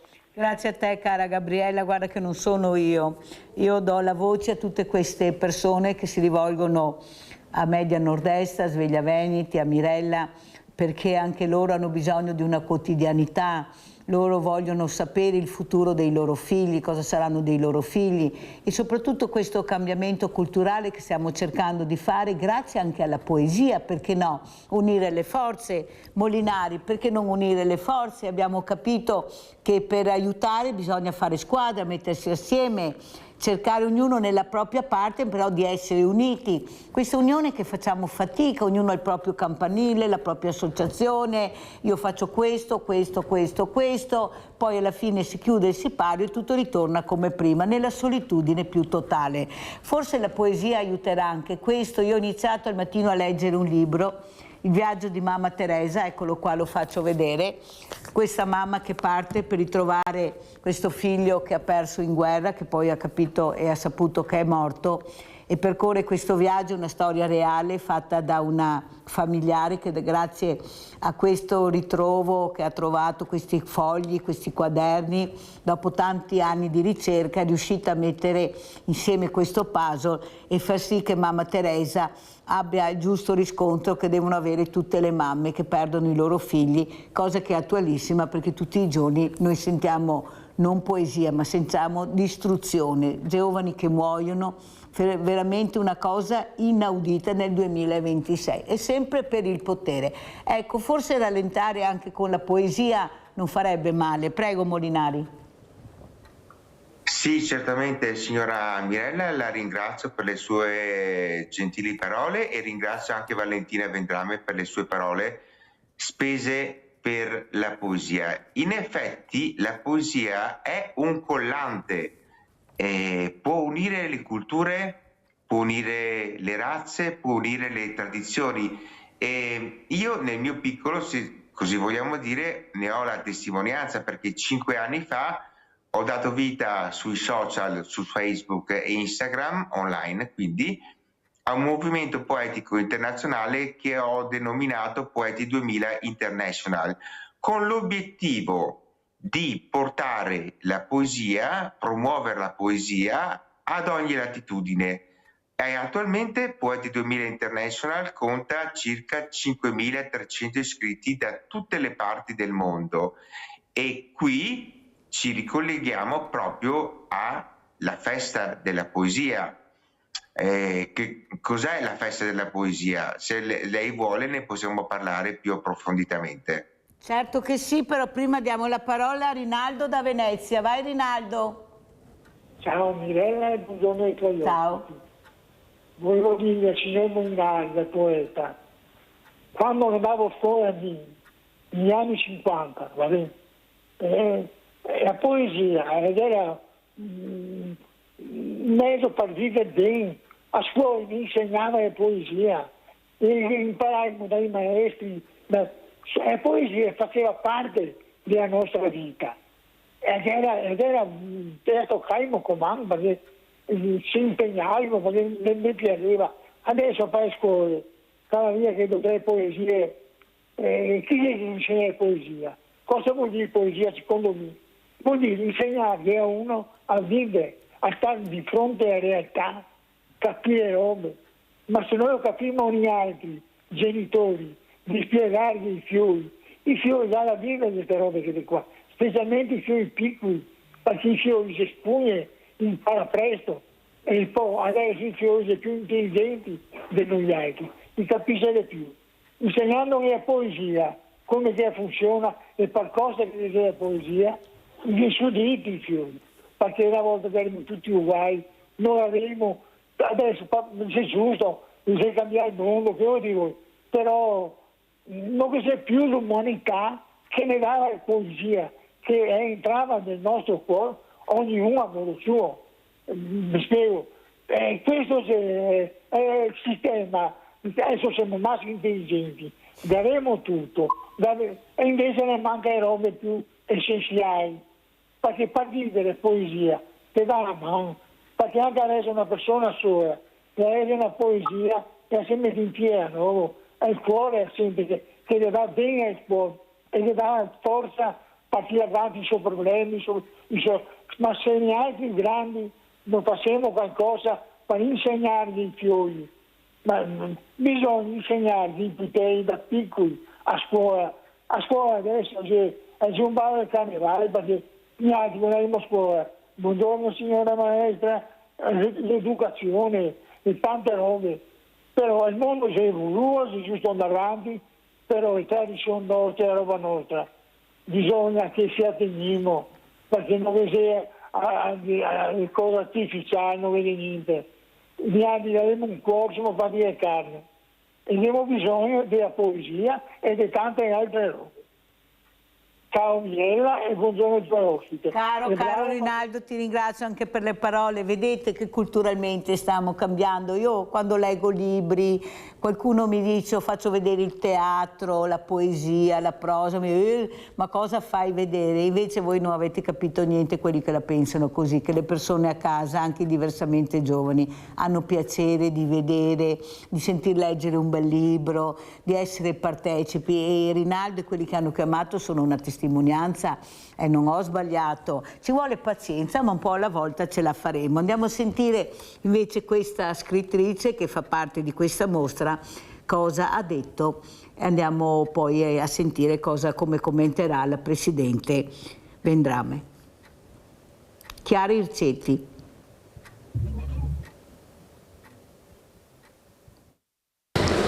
Innanzitutto grazie a tutti, io sono Chiara Ircetti e vengo da Milano. Sono molto emozionata, scusate. Volevo innanzitutto dire grazie non solo per l'opportunità che mi è stata data, perché io ho scritto questo libro, però ovviamente sono una persona semplice come voi, nessuno mi conosce, quindi la gratitudine che ho verso Mirella per portare questo libro, per farvelo conoscere, è enorme. Io ho scritto un libro dal titolo Sorrido a me stessa, la mia storia con le comorbidità. Il libro parla delle mie difficoltà legate all'epilessia, ma legate anche ad altre patologie che non si vedono, però ci sono. Come vedete ci sono tanti volti, tante espressioni delle persone con disabilità, però talvolta ci sono delle disabilità come la mia. Io sono una guerriera invisibile perché, come vedete, sono una perfetta indossatrice di salute, però alle spalle ho un armamentario di farmaci da prendere, di terapie da fare. Sono durante la settimana 3 volte impegnata in ospedale e per questo al lavoro vado un po' poco. Mirella ci tiene tanto a farmi valorizzare come persona, come Chiara, e talvolta questo mi riesce un po' difficile. Però devo dirvi una cosa, io sorrido a me stessa perché l'epilessia mi ha insegnato negli anni, soprattutto dell'adolescenza, dove io andavo a scuola con un caschetto, con un ciuccio, ho fatto il mio esame di maturità distesa su un materasso e sapete, ogni anno perdevo 4 anni del programma scolastico e quando mi sono presentata all'esame di maturità e ho consegnato lo scritto di ragioneria in bianco, il professore mi ha detto: complimenti.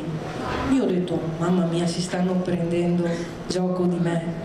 Realmente questo 4 equivaleva a un 8 per il modo incommiabile in cui io avevo affrontato la vita, perché ogni giorno cadevo a terra, che fosse la strada, che fosse la chiesa, che fosse qualsiasi altra circostanza.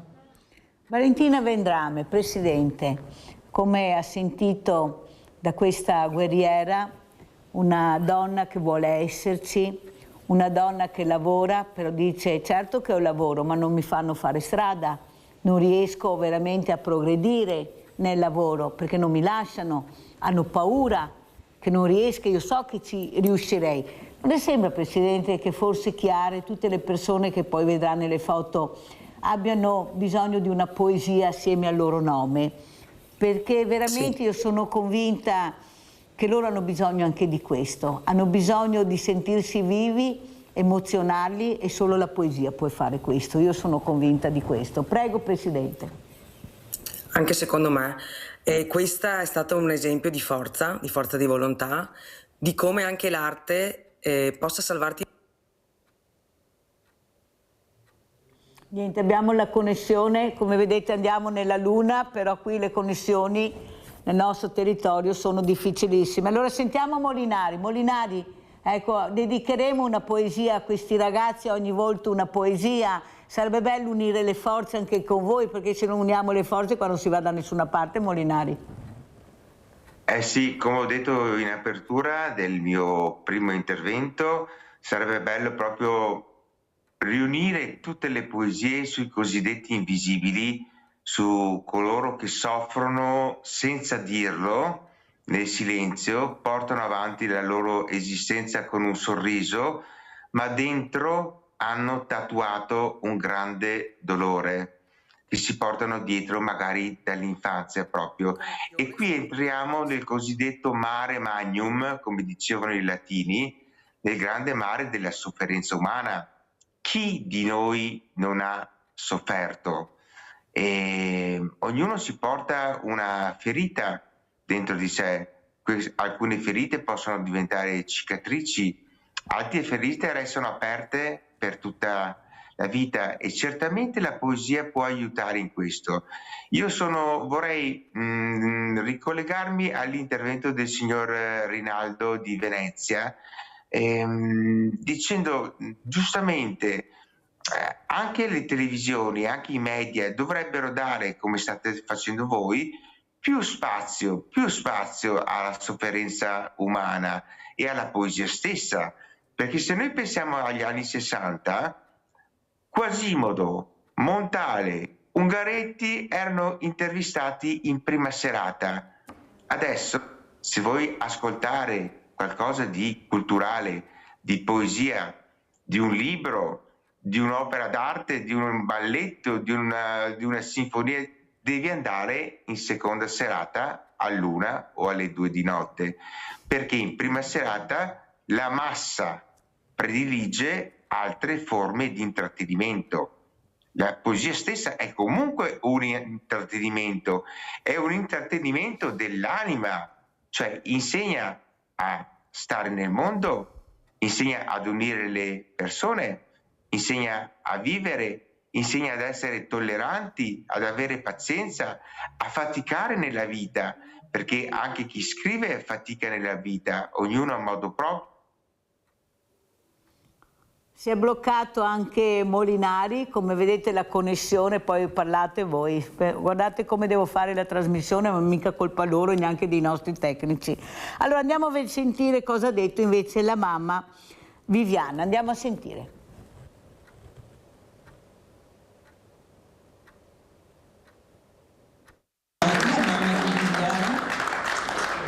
È stata una bellissima mostra questa, è bellissimo, ti tocca il cuore, e Emiliana per me è tutto, è il mondo, di più del mondo, è di più del mondo. Io ringrazio innanzitutto Mirella perché oggi ci ha commosso e solo lei riesce a fare questo, di riunirci tutti insieme. Io vorrei dire che Treviso c'è e qui mi collego al progetto che abbiamo fatto insieme, che stiamo continuando a portare insieme con l'assessore Tessarollo, di inclusività. L'anno scorso è stata una scommessa vinta con Welcome Bleu. Domenica scorsa abbiamo fatto la passeggiata tutti insieme.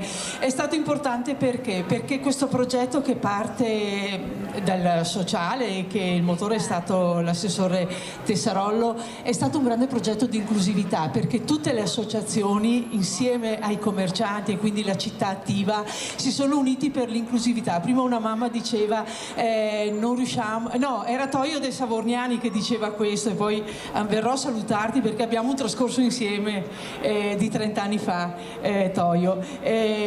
Adesso si può mangiare la pizza davvero volentieri a Treviso, nelle pizzerie, nei ristoranti, perché questo percorso, dove hanno risposto gli esercenti davvero attivamente, abbiamo fatto un salto in più. Quindi grande Treviso, grandi trevigiani, grandi voi famiglie, in questo caso anche le amministrazioni comunali presenti, perché davvero qualcosa si sta muovendo. Grazie Mirella. C'è ben poco da aggiungere, credo, a quello che è già stato detto, e il mio intervento rischierebbe di rovinare anche l'emozione che si è creata. Per me oggi è difficile trattenere l'emozione, perché appena sono arrivato ho visto che comunque i protagonisti delle 10 foto, non tutti, me ne mancano 2 o 3 forse, ma il resto sono tutti amici che conosco da anni, e quindi conosco anche la storia che c'è dietro, e quindi oggi per me è una giornata davvero emozionante, perché ritrovarvi qua tutti è proprio bello.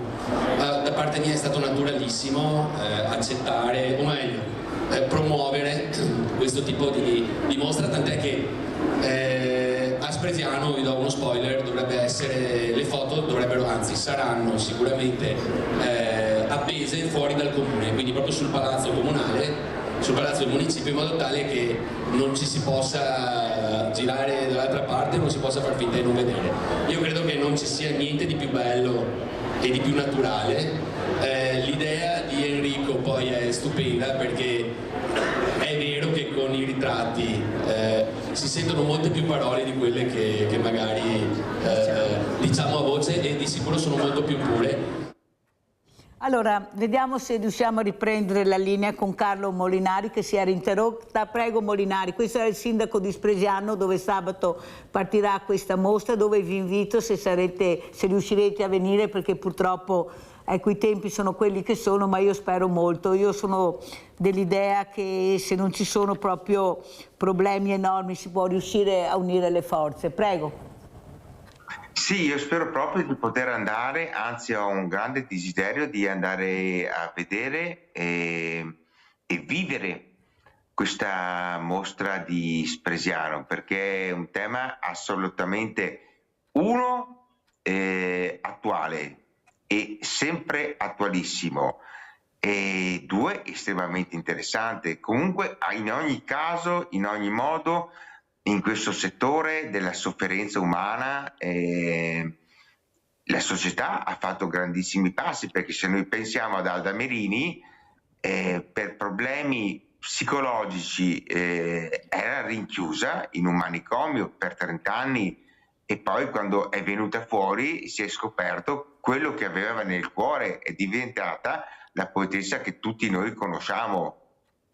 Allora, Presidente, questa foto che vede di Sebastiano, questo sguardo, questo bambino che ha colpito il fotografo, si è emozionato, scendevano le lacrime mentre lo fotografava.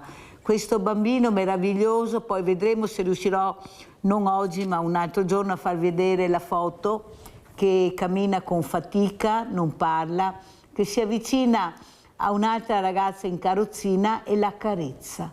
Senza che nessuno dica niente, lui parte e va a carezzare.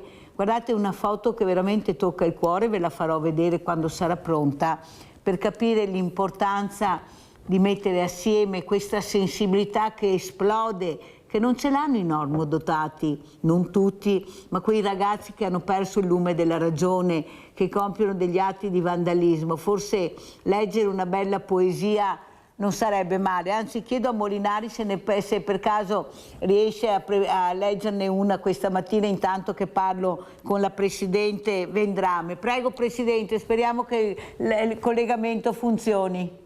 Speriamo, veramente mi spiace perché oggi non so cosa ci sia con la linea e mi spiace tanto. Ho visto, per quel po' che ho visto, sono cose emozionanti, e anche vedere queste persone straordinarie che magari non possono avere queste possibilità, che poi alla fine sono loro che ci aiutano noi ad essere persone migliori. Ed ecco che si è bloccato un'altra volta la connessione, purtroppo funziona così, ripeto, qui bisognerà che qualcuno anche trovi la soluzione, perché parliamo della Luna, sempre più vicini, e poi qua abbiamo le connessioni che non funzionano, ma non, ripeto, per colpa nostra, ecco perché non è assolutamente colpa nostra. Molinari, ha trovato la poesia, perché abbiamo perso un'altra volta Vendrame? Sì, io ho trovato una poesia particolare tratta dal mio ultimo libro, Il giorno del giudizio, ed è una poesia che parla comunque degli ultimi della storia in generale, e mi piacerebbe poterla leggere anche se ha una certa consistenza, ed è intitolata Se io fossi un angelo. Prego Molinari. Se io fossi un angelo, guarirei tutti i malati della terra, darei un bacio a chi vive odiando, scenderei nel fango di Gaza e porterei caramelle e pane ai bambini. Se io fossi un angelo, prenderei per il collo tutti i potenti e li metterei a lavare i pavimenti della povera gente e dei cassaintegrati. Accarezzerei il dolore, l'ansia e il panico di tutti coloro che vivono disturbi della psiche. Me ne andrei in Sud Sudan e mi inventerei un grande lago di acqua dolce per far sparire la siccità aguzzina. Porterei farmaci, medici, infermieri a tutti i neonati che muoiono di polmonite nei paesi africani, dimenticati da tutti.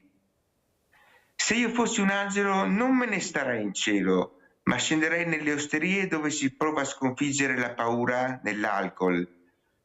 Porterei pace e oasi di verde in Ucraina, Siria, Yemen, Congo, dove si distruggono gli asili e gli ospedali e dove si sputa sulla dignità dei popoli oppressi.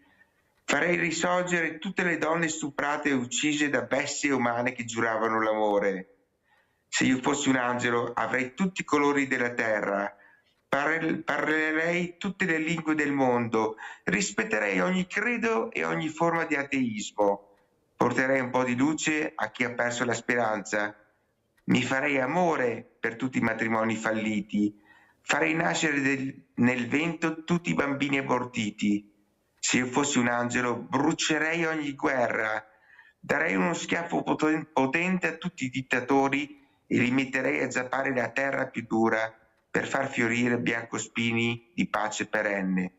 Farei tacere tutti gli ipocriti e i commedianti, avrei rispetto e compassione per ogni sofferenza, darei ancora più respiro a chi sta morendo, ripulirei tutto l'inquinamento del pianeta causato dagli idioti senza senno e dalle aziende che fatturano sangue e morte. Se io fossi un angelo, semplicemente farei l'angelo, farei l'uomo e farei la donna. Forse certa gente non cambierebbe, o forse proverebbe un po' di vergogna. Molto bella, complimenti Molinari, ma veramente complimenti, spero la legga sabato a queste persone. Andiamo a sentire Raffaella Buzzol cosa dice.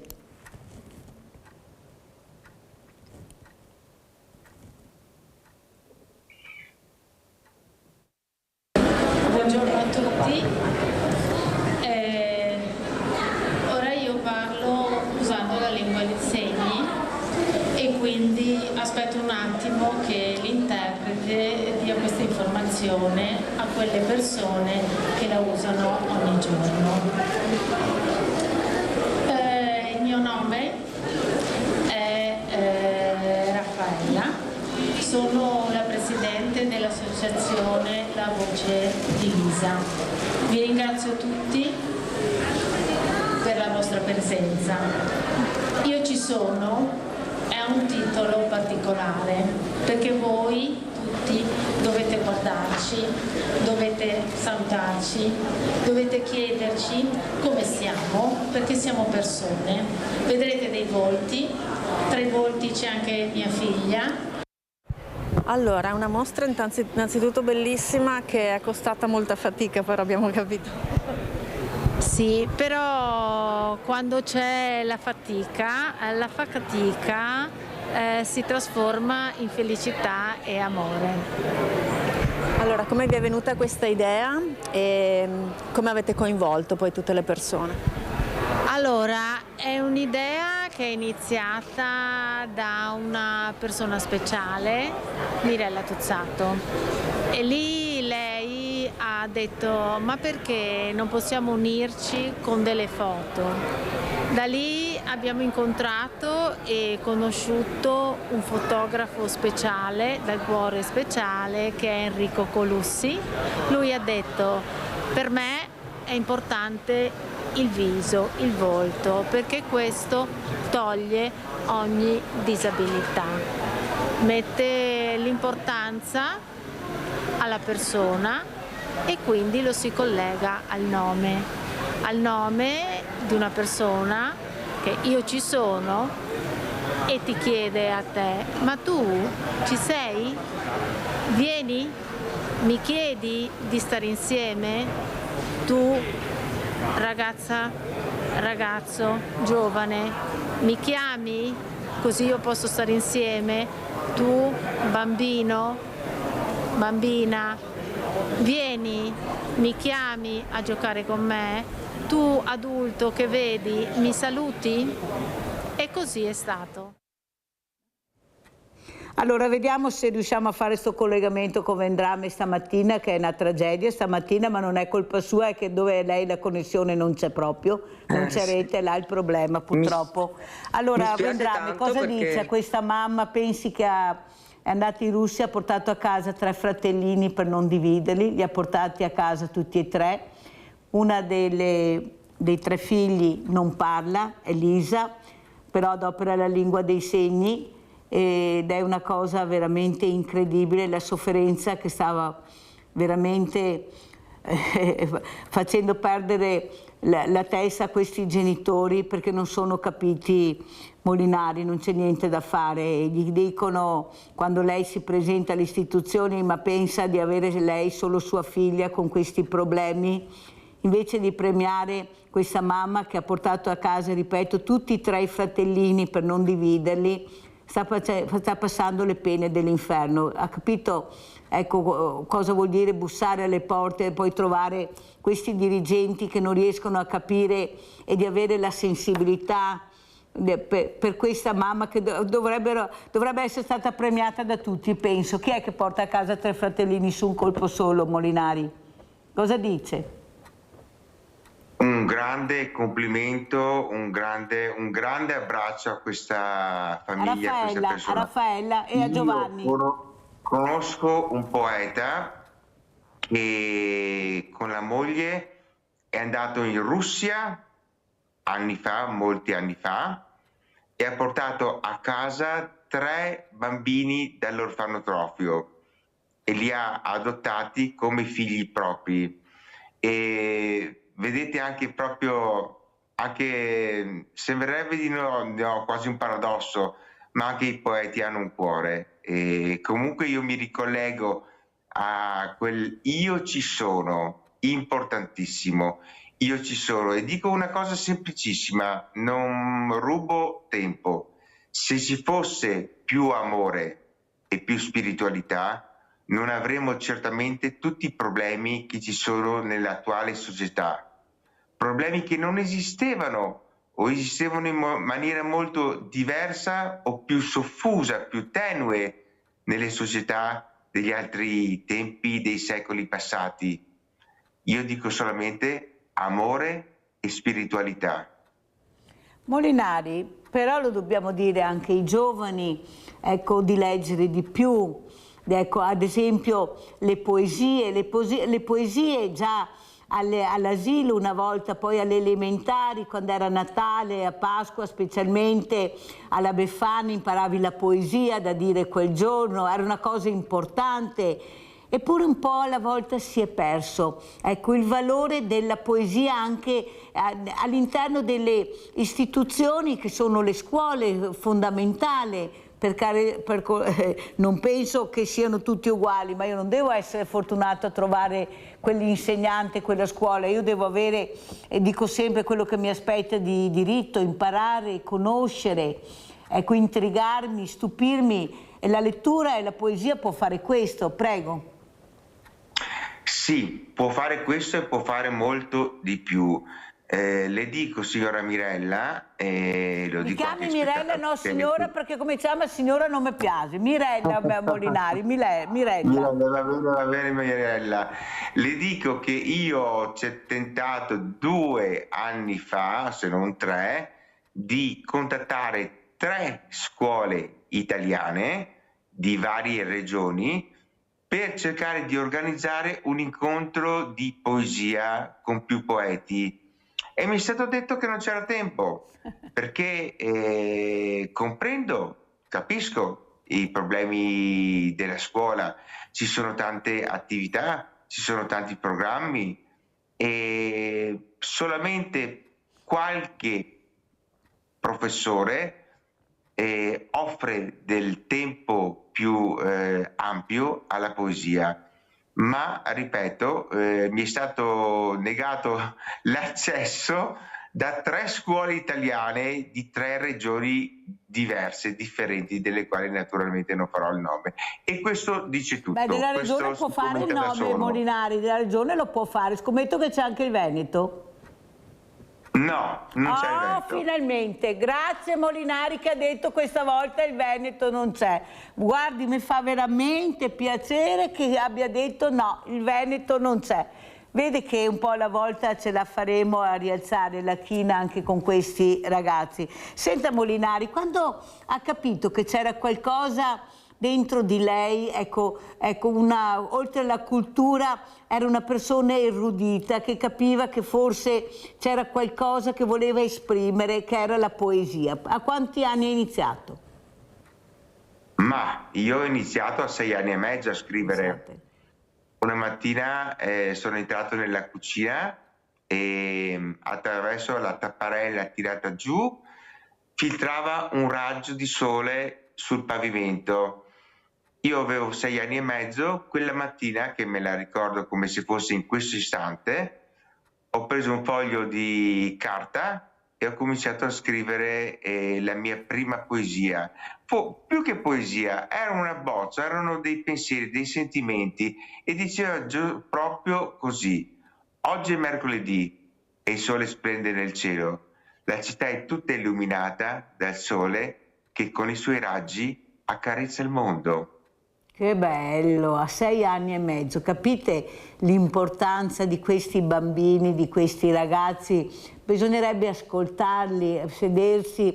Ecco, abbiamo bisogno di rallentare con questi ragazzi e forse grazie anche alla poesia possiamo fare questo. Però, come ripeto, Molinari, bisogna unire le forze, se non lo facciamo noi, guardi che non lo farà nessun altro. Diceva ieri un insegnante che ha avuto ospite tanti progetti insulsi, le insulsi lo dico io perché lei l'ha fatto capire, invece di andare su progetti che veramente servono alla scuola e ai bambini. È d'accordo?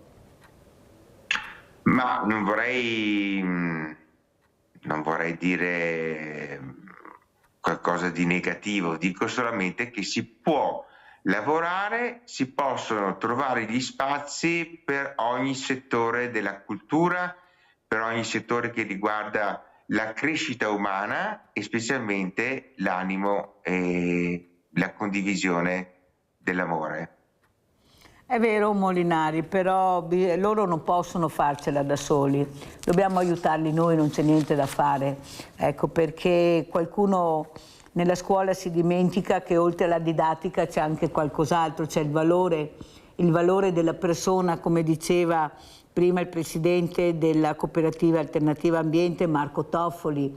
Io guardo la persona, non guardo il numero. Ecco, va bene la didattica, ma poi questi ragazzi dobbiamo emozionarli con una scuola che li intriga, lo dicono anche loro. Ecco, e non tutti hanno questa fortuna e allora bisogna intervenire, programmare, fare prevenzione, capire quali sono i ragazzi, i bambini più fragili, perché non si riesce a capire quando ci si accorge a 14-15 anni che c'è qualcosa che non va, ma i segnali li avevano dati molto prima. Ecco, siamo noi che non riusciamo a capire che dobbiamo rallentare quando vediamo questo bambino che ha dei bisogni particolari, bisogno di capire chi è questa creatura e soprattutto la sensibilità che hanno. Lei l'ha detto, a 6 anni e mezzo ho scritto la poesia. E come io racconto spesso, Molinari, quel bambino di 4 anni che è andato in pasticceria e ha riconosciuto la stampa di Picasso, ma perché la mamma lo porta a musei, gli spiega i quadri. Sto parlando di 4 anni. Capite l'importanza invece che hanno queste creature? Altro che sei piccolo non capisci quando diventerai più grande, no, non è così, l'ha dimostrato molto bene Molinari. Allora andiamo a vedere un altro pezzo di Raffaella Buziol, questa mamma è lei che ha adottato questi bambini, è lei che sta cercando di fare di tutto anche con la lingua di segni. Pensi l'importanza della lingua di segni, ma che facciamo ancora fatica ad avere una scuola. Una volta erano più colti e eruditi perché ce la insegnavano alle elementari, vi ricordate? No, A, B, C, vi ricordate? D. Poi è sparito tutto, perché a tutti può diventare utile imparare la lingua dei segni. Hai una malattia, sei disteso, non riesci a parlare. Andiamo a sentire Raffaella. Il problema principale è che le persone quando ci vedono, quando ci incontrano, non ci salutano e non ci guardano, ma associano sempre una parola: disabilità. Quindi loro si allontanano perché hanno paura, non conoscono, non c'è ancora una cultura, questa manca e quindi noi rimaniamo da soli e riceviamo il no, riceviamo il silenzio e veniamo allontanati. Questa solitudine ci distrugge noi, distrugge le nostre famiglie, distrugge un giovane che invece vuole uscire e vuole essere come gli altri, distrugge un bambino che vede gli altri giocare e lui non essere invitato a un compleanno, non avere un momento nel parco giochi insieme e quindi crea anche una barriera in tutti i momenti di quella che è la vita per noi che stiamo bene, così normale, così automatica, invece a noi arriva la solitudine e quindi arriva l'esclusione. Abbiamo visto tanti amministratori, tanta politica, ma vi aiutano queste amministrazioni? Allora, credo che nell'amministrazione non sia ancora arrivata la vera cultura del io ci sono, guardami, salutami, chiedimi e parlami e ascoltami e insieme comunichiamo, uniamoci e non pensare da solo, perché io sono solo e tu ancora non lo hai compreso bene e io voglio venire con te. Il territorio, il sistema della politica è ancora molto lontano. Le potrei dire sa che esiste la lingua dei segni, ma ancora c'è la difficoltà di avere questo tipo di conoscenza, di garantire il servizio e di dare possibilità alle persone. Le potrei dire che sa che ci sono le patologie, le varie malattie, le varie difficoltà. Sì, ma sapere è un conoscere in profondità? Ma chi lo sa? Chi lo vuole capire? Chi lo fa arrivare al cuore? Allora Molinari, cosa vuole dire a questa mamma che con la lingua di segni sta coinvolgendo anche altre persone che sennò non capirebbero lei ha portato questa insegnante alla Loggia dei Cavalieri, ci sarà anche sabato proprio con la lingua dei segni per arrivare a quelle persone che sennò non capirebbero l'importanza di questa mostra. Ecco, l'importanza anche di questa lingua in queste circostanze. Prego Molinari.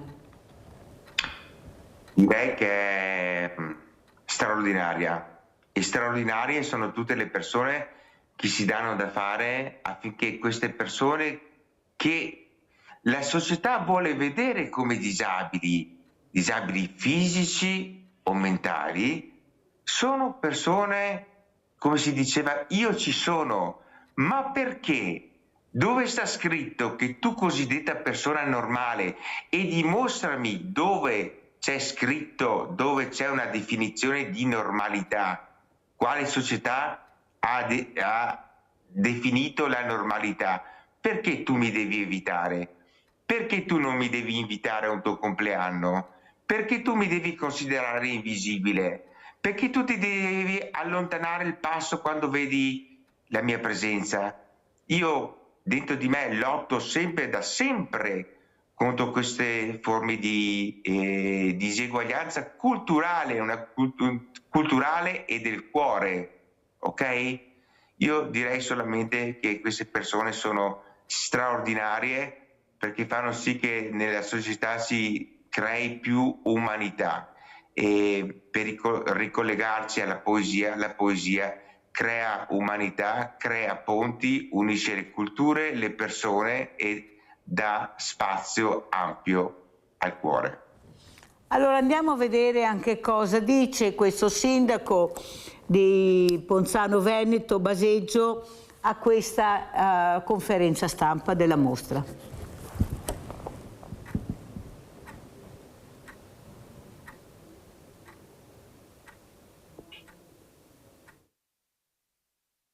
Ognuno di noi ha una vita, ha un talento, sta a noi portarlo fuori.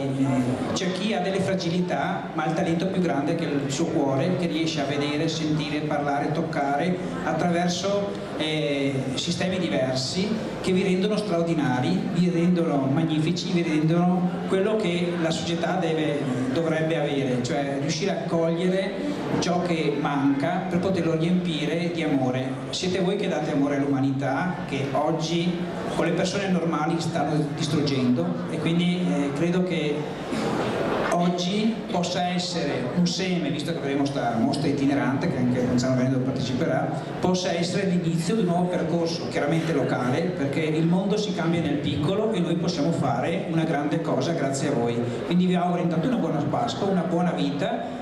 Dobbiamo resistere, perché chi si porta il problema avanti, perché gli enti, per quanto possiamo aiutarvi, magari non sono in grado di fare tutto, perché lo Stato, che sarebbe il primo organo che dovrebbe pensare a tutti in maniera uguale, poi ci sono quelli che sono più uguali degli altri, che è una differenza, e mi auguro che non succeda più. Quindi mi raccomando, la vita è nostra e va difesa anche con le unghie, ma questo voi lo fate dal primo giorno. In bocca al lupo.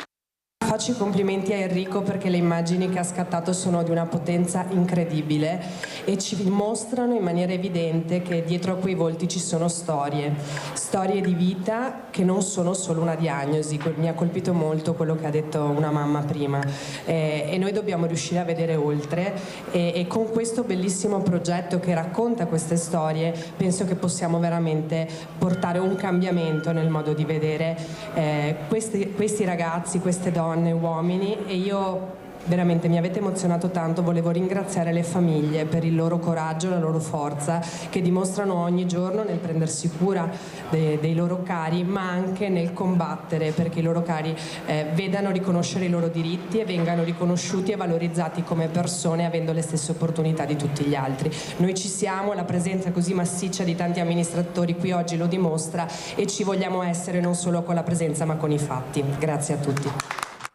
Allora, oltre al sindaco Baseggio abbiamo sentito anche l'assessore Gloria Sernagiotto, ecco, questi assessori che stanno cercando anche loro di aiutare, di supportare queste famiglie. Allora Molinari, come ci saluta? Ormai il tempo è terminato, ecco, con quale messaggio? Salutiamo Valentina Vendrame, non siamo riusciti a fare questo collegamento, speriamo che venga sabato a questa mostra, vi arriveranno gli inviti. Prego Molinari.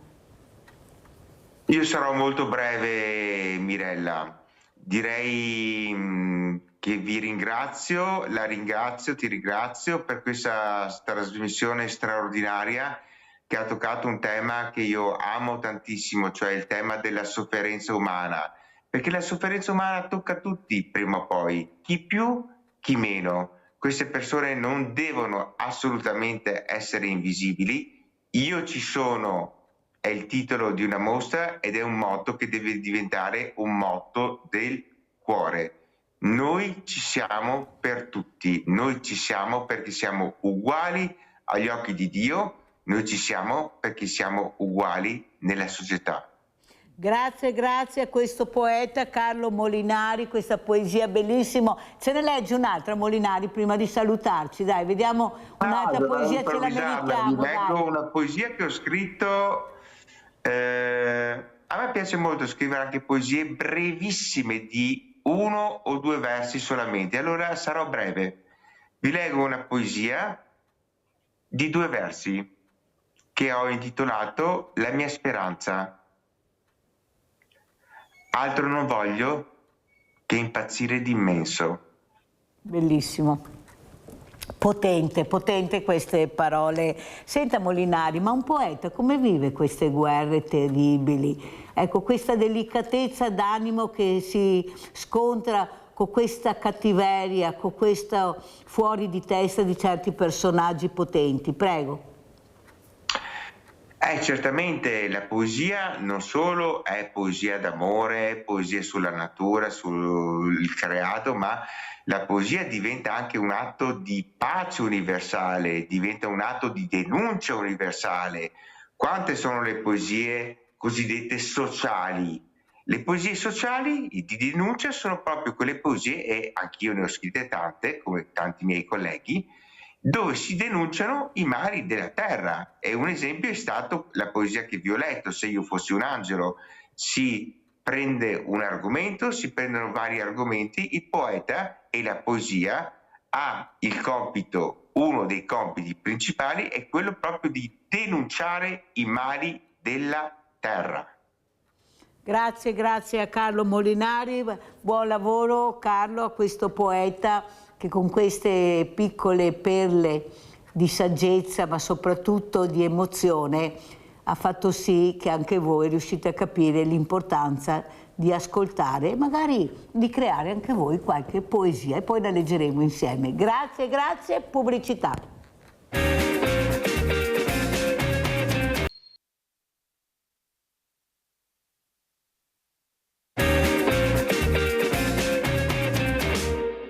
Si intitola Viaggio nella bellezza ed è il progetto che la Procuratoria di San Marco ha promosso e finanziato per fare in modo che gli alunni delle scuole venete possano fare gratuitamente un viaggio di istruzione nella Basilica Cattedrale di San Marco a Venezia. Non solo viene offerto loro gratis l'ingresso in Basilica, ma grazie al sostegno di alcuni enti, tra i quali le banche di credito cooperativo, sarà garantito anche il viaggio in treno, il pranzo a sacco, senza alcun costo durante la permanenza in città. L'iniziativa è già stata lanciata a livello sperimentale per 40 classi, ma partirà in modo stabile a partire da settembre dal prossimo anno scolastico. Al telefono il primo procuratore di San Marco, Bruno Barel, che con il Consiglio di Procuratoria ha voluto e ispirato questa grande novità che farà da apripista anche a livello nazionale. Sono già cominciati i primi viaggi, una quarantina per ora, ma decolleranno soprattutto nell'anno scolastico 26-27 a cominciare da settembre. Il progetto è ambizioso, portare migliaia e migliaia di ragazzi veneti a scoprire Venezia, la bellezza della Basilica e delle altre istituzioni cittadine. C'è poi l'impegno costante che continua nella manutenzione della cattedrale, con molti cantieri aperti. Programmi ancora più ambiziosi per il 2026, una ventina di cantieri tra interni ed esterni e altre iniziative molto importanti. Un patrimonio storico e culturale che pulsa nel cuore di Vicenza e non solo. Ricorre infatti quest'anno il 30° anniversario dal secondo riconoscimento ed estensione del sito Patrimonio Mondiale UNESCO Città di Vicenza e le Ville del Palladio nel Veneto. Nel 1996 il sito, che nella prima iscrizione del 94 comprendeva solo il centro storico di Vicenza con i 23 monumenti palladiani e 3 ville suburbane, viene ampliato fino a comprendere al suo interno ulteriori 21 ville palladiane distribuite nel territorio regionale. Di qui l'occasione per mettere in rete le meraviglie palladiane e farle conoscere al pubblico. Vuole proprio essere il momento in cui festeggiamo il nostro sito, che non è solo il sito di Vicenza, giustamente, ma è un sito che riguarda tutte le province del Veneto tranne Belluno, perché ci sono 24 ville che sono disseminate nella nostra regione, 3 a Vicenza e tutte le altre nelle altre province. Nel weekend dal 17 al 19 aprile è in programma un calendario di iniziative in città che coinvolge i beni e le ville palladiane del sito attraverso l'apertura alla visita con tour guidati e itinerari culturali. È una 3 giorni strutturata in maniera, diciamo, complessa, nel senso che abbiamo le aperture straordinarie di alcune ville che solitamente sono chiuse, quindi dal 17 al 19, basta vedere il sito, si potranno appunto trovare delle aperture straordinarie. Abbiamo le guide gratuite, 6 guide gratuite in giro per la città, anche queste sabato e domenica, e poi un silent play, insomma, per avvicinare, come diceva l'assessore, il più possibile le persone al patrimonio UNESCO che abbiamo. E numerose saranno le ville palladiane del sito aperte su tutto il territorio per questo speciale weekend, da Villa La Rotonda a Villa Pisania, a Villa Barbaro a Villa Foscari, solo per citarne alcune. Allora saluto e ringrazio Giancarlo Antoniazzi, presidente Contea. Finalmente Antoniazzi, buongiorno. So che purtroppo le connessioni qua a 2 passi non funzionano, mi collego con l'America, con l'Africa, e collegarmi con Montebelluna, con Eliano diventa un problema, ma non importa. Allora, Presidente, cosa ci racconta? Questo mondo del volontariato ormai veramente sempre più in difficoltà, con una burocrazia pazzesca, con dei costi allucinanti. Ecco, come vede la situazione, Antoniazzi? Beh, intanto buongiorno a lei e grazie per avermi invitato. Come vuole che la veda? La vedo come la vedano tutti i volontari in questo momento, un po' particolare. La cosa che mi pongo e che pongo anche a chi mi interroga, lo dico qua ultimamente, ma se il volontariato dicesse no, come la mettiamo? Perché qua la politica sta facendo del volontariato è riuscita a giravoltare il pensiero e come il fondamentale termine volontariato lo stanno abusando in forma di propaganda. So che è molto duro quello che dico, però questa è la realtà.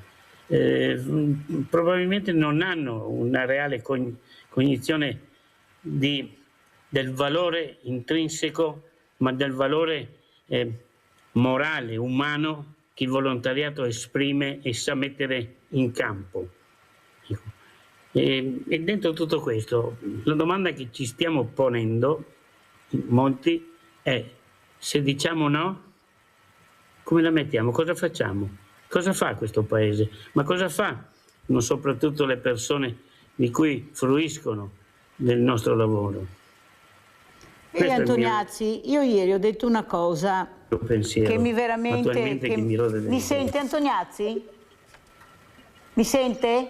Sì, la sento. Allora Antoniazzi, io ieri dicevo, ho raccontato una cosa che veramente fa star male i volontari. Quando ti confronti con certi dirigenti, non tutti, ma con certi dirigenti, e trovi arroganza, supponenza e stupidità.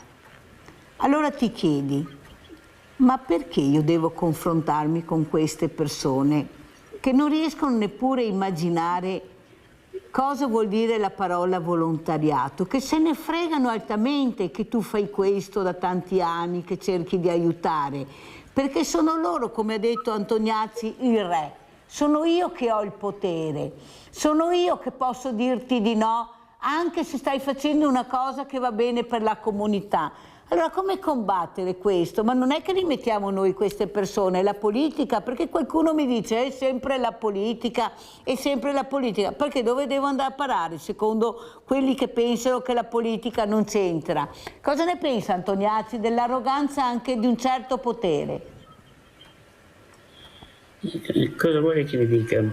In primis sento questo peso da cittadino, perché il volontario è un cittadino, quindi ha dentro a sé quel principio che la solidarietà è amore, e quindi nasce da qua il pensiero solidarietà. Amore è dono, perché l'amore è dono, no? Che è il principio della vita. Questi non hanno questo sentore, questi vedono le cose che passano davanti a loro come un fiume d'acqua che trasporta un po' di tutto, e riescono a deviare questo pensiero che ha il volontario dentro a sé come dicevo prima, in propaganda che si riversa per loro in arroganza, con forma arrogante, in dominio. Questo è quanto, e questo preoccupa perché sta invadendo la nostra società, e chi dovrebbe essere a fianco. Io stavo guardando ieri alcuni dati che le mie colleghe mi stanno preparando per l'anno 2025, cioè l'anno scorso. Noi abbiamo spostato oltre 1300 persone in un anno con la nostra piccola associazione. Immagino se moltiplicato per cosa riusciamo a produrre, cosa riusciamo a costruire. Immagino che noi con i nostri mezzi abbiamo fatto 140.000 chilometri. Immagino queste persone che dovevano farli da soli, con le difficoltà che prima sentivo, spiegava molto bene il poeta, e quindi quello che mi chiedo è da dove vengono, con quale forza, con quale coraggio riescono ancora a discutere, a parlare di solidarietà, e riempindosi la bocca di questo eufemismo, perché di fatto loro non ce l'hanno dentro, non lo sentono. Ho detto, e lo ripeto, riescono a deviare, hanno deviato quel concetto di amore e di dono in cose che per loro sono sostanziali: essere visibili e poter dimostrare di avere forza, di avere comando, ma dentro non hanno nulla, sono dei sacchi vuoti. Sono pesante sul dire questo, però ripeto, se noi dicessimo no, cos'è che fanno? Cos'è che possono fare loro? Cos'è che faremo in questo paese? Cos'è che farebbe la comunità? Le persone normali, quelle persone che sono normali, come diceva prima il poeta giustamente che ascoltavo, sono più normali di noi, perché vivono sulla loro pelle quel dono che hanno avuto nella vita. Allora, un altro tema importante che ha toccato sono i trasporti che sono sempre più necessari.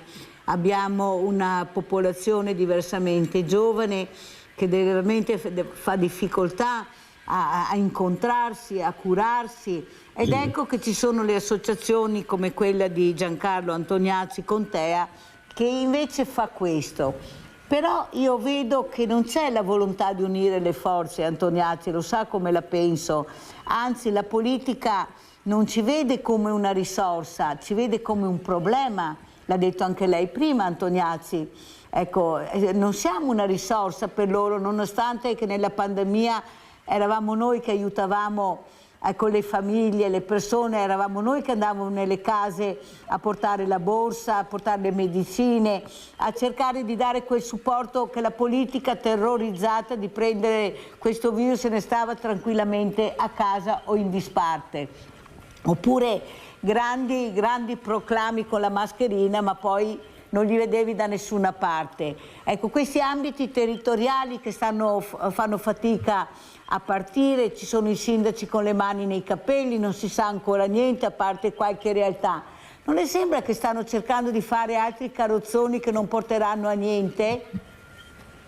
Ma guardi, qua parliamo di qualcosa che dovrebbe, metto il condizionale, dovrebbe diventare concreto, però mi sembra che ci siano già dei sentori, ma anche già esattamente proprio delle proiezioni che dimostrano il contrario. Parlo del DM77, no?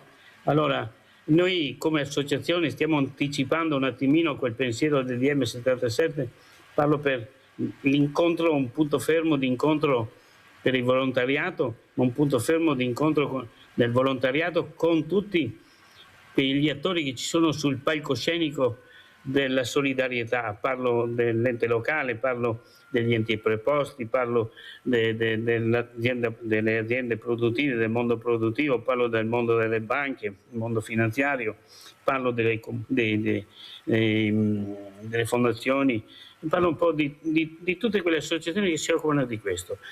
Però in questi giorni io ho assistito all'esposizione del DM77 assieme a dei colleghi interessati a tutto questo e sono state dette alcune cose. Il DM77 perché sennò a casa non lo capiscono. Il DM77 è il decreto ministeriale per quanto riguarda la sanità territoriale. Allora, noi parliamo per quanto riguarda la Regione Veneto, no? Andremo a mettere in cantiere un pensiero corretto, un pensiero che di per sé non fa una grinza.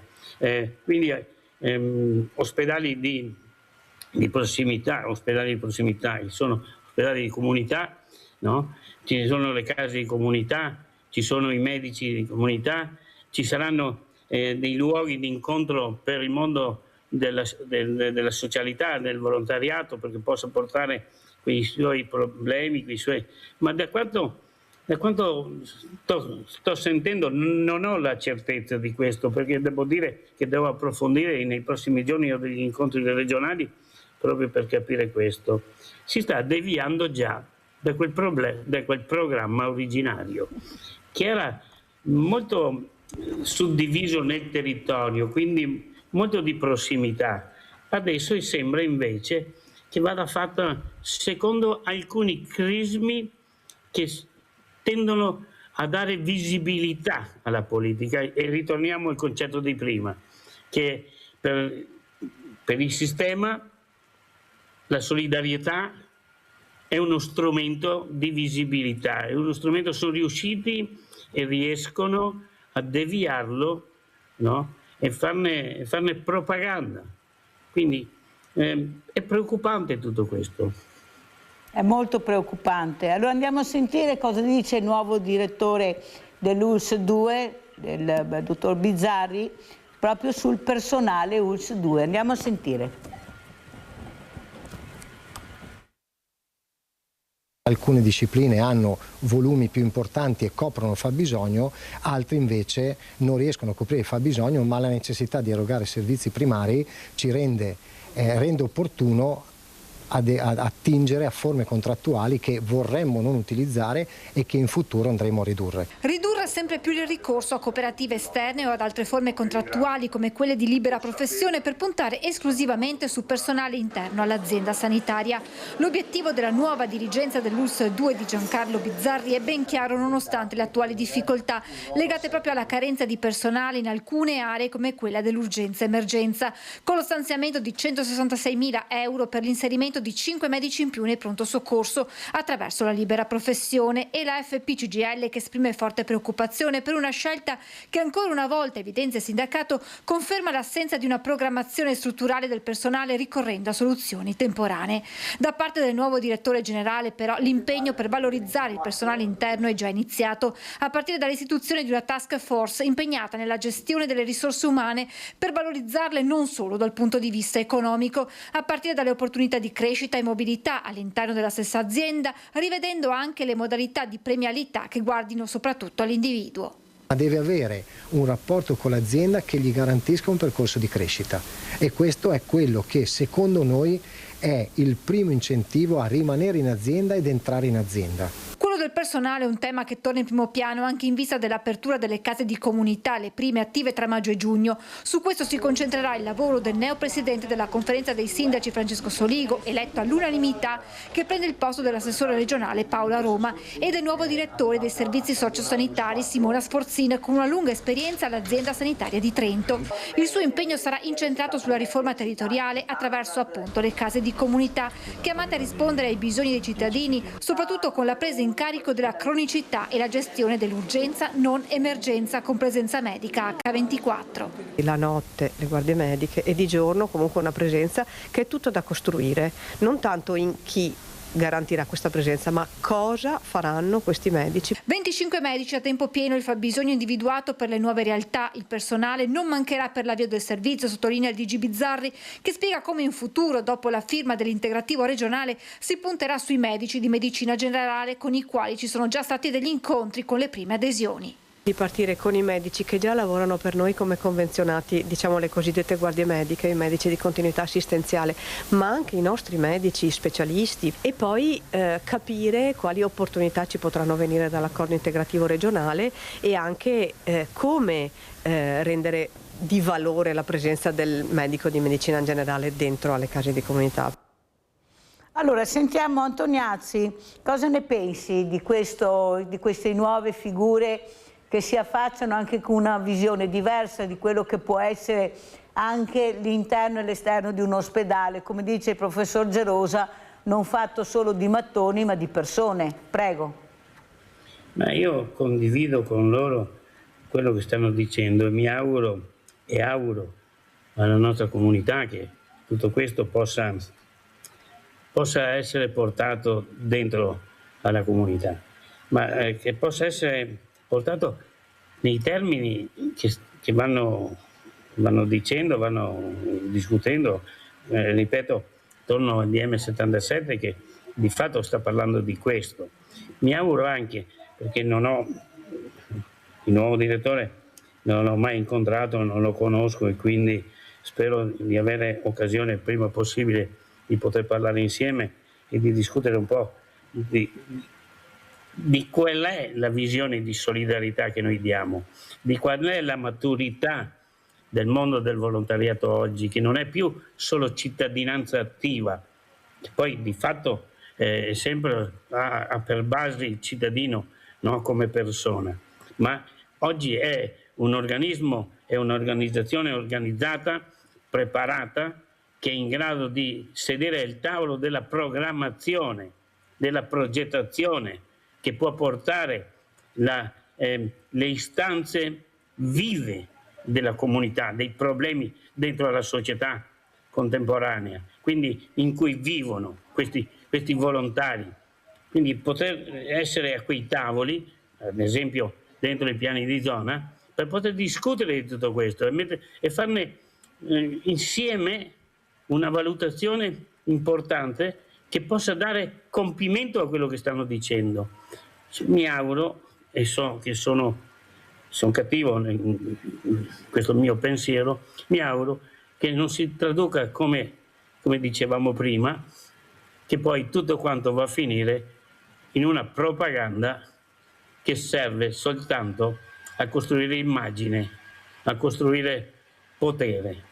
Questo è quanto. Questo è il terrore che ha il volontariato oggi, un volontariato cosciente, consapevole delle problematiche che ci sono nel territorio e che è consapevole che si deve essere esecutivi in modo reale, non solo in modo formale.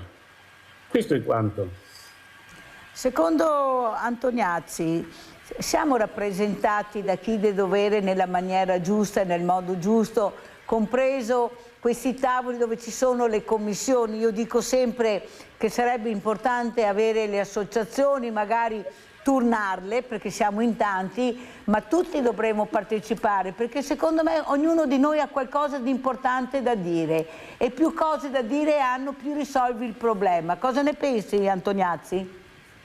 Allora, come persona devo dire una cosa, io non me la sento di giudicare nessuno, penso di avere la sufficiente intelligenza di guardarmi allo specchio e giudicare me stesso prima di giudicare gli altri. Certamente che bisogna dire con tutta onestà e forza e coraggio che quello che ci stanno dimostrando, che ci stanno portando a conoscenza, che ci stanno offrendo come soluzioni, ripeto sempre, tantissime volte propaganda, e sembra che sia fatta perché ripeto quello che ho appena detto, che non sono in grado di giudicare gli altri, penso a me, ma che tante volte siamo gestiti da, non dico ragazzini, perché i ragazzi, a volte ci sono i ragazzi delle superiori che noi stiamo lavorando in un progetto giovani anziani con loro, che hanno più maturità di questi, hanno più maturità. So che qualcuno potrà anche rinchiudermi da qualche parte, però è questa la realtà. Non percepiamo di avere amministratori sempre all'altezza, al livello della responsabilità e dell'impegno importante che hanno. È un grande, sembra quasi un grande gioco a risico per loro. Allora andiamo a vedere invece cosa ha deciso questo nuovo presidente della Regione Veneto, Alberto Stefani, che ha incontrato il Papa e lo ha invitato in Veneto. Andiamo a sentire. Oggi con gli atleti olimpici e paralimpici ho condiviso una grande emozione, quella di incontrare Papa Leone. In un breve colloquio gli ho chiesto di poter venire in Veneto e la risposta è stata positiva. Non ci sono ancora i dettagli, ma l'impegno del pontefice è stato chiaro nel giorno in cui nelle sale clementine del Vaticano sono stati accolti gli atleti di Olimpiadi e Paralimpiadi con i rappresentanti dei territori coinvolti, Veneto su tutti, e certamente l'arrivo di un Papa è a sua volta un evento ancora vivide nella memoria collettiva, le visite di Francesco a Venezia e Verona nella primavera del 2024. Allora in questa terra accogliente, amica dello sport e solidale, non ci resta che accogliere Papa Leone, saremmo tutti orgogliosi di aspettarlo qui. Papa Leone che in questi giorni sta mobilitando la Chiesa per la pace, non più semplici esortazioni ma veri e propri appelli, compresa la condanna dei toni usati dal presidente Trump nel conflitto in Iran, guerra globale con ripercussioni locali, lo stesso governo si sta preparando a un'onda lunga della crisi. In quel caso riteniamo che non dovrebbe essere un tabù ragionare di una possibile sospensione temporanea del patto di stabilità e crescita, non una deroga per singolo Stato membro, ma un provvedimento generalizzato. A proposito di strumenti, Giorgia Meloni nel corso dell'informativa alla Camera ne rilancia uno in particolare, spesso richiesto anche dalle imprese a nord-est. Stiamo infatti studiando le modalità tecniche per riprendere alcuni dei meccanismi, in particolare quelli di semplificazione della ZES unica, che si sono rivelati più efficaci, e applicarli a tutto il territorio nazionale. Insomma, estendere a tutti una misura usata soprattutto per il sud del paese, dove assicura Meloni si continuerà a investire per colmare un divario storico. Di contro, nessun riferimento esplicito alla riforma dell'autonomia, tanto meno a quella del premierato, e questo nel corso di un'informativa incentrata sui principali punti da portare a termine da qui a fine legislatura, con la Presidente del Consiglio che ha parlato invece di fisco e inevitabilmente di giustizia dopo la debacle referendaria. Non è mancato allo stesso tempo un messaggio diretto ai governatori, soprattutto sul fronte della sanità e delle prestazioni minime da garantire ai cittadini, tema anche recentemente di scontro istituzionale. Lo Stato e le Regioni non lavorano insieme, fianco a fianco. Il meccanismo si inceppa e a pagarne le conseguenze sono in ultima istanza i cittadini. Ecco perché voglio anche rivolgere alle Regioni una disponibilità e un appello. Facciamo squadra, perché l'esito di questa sfida dipenderà dalla capacità che avremo soprattutto di lavorare insieme. Allora, sentiamo Antoniazzi come commenta questo servizio, queste parole che sono quelli che dovranno darci la guida per il futuro, anche come dovremo muoverci, cosa dovremo fare. Prego Antoniazzi. Beh, allora lei qua ha messo sul piatto due cose, Stefani e la Meloni. Allora, partendo da Stefani, devo dire che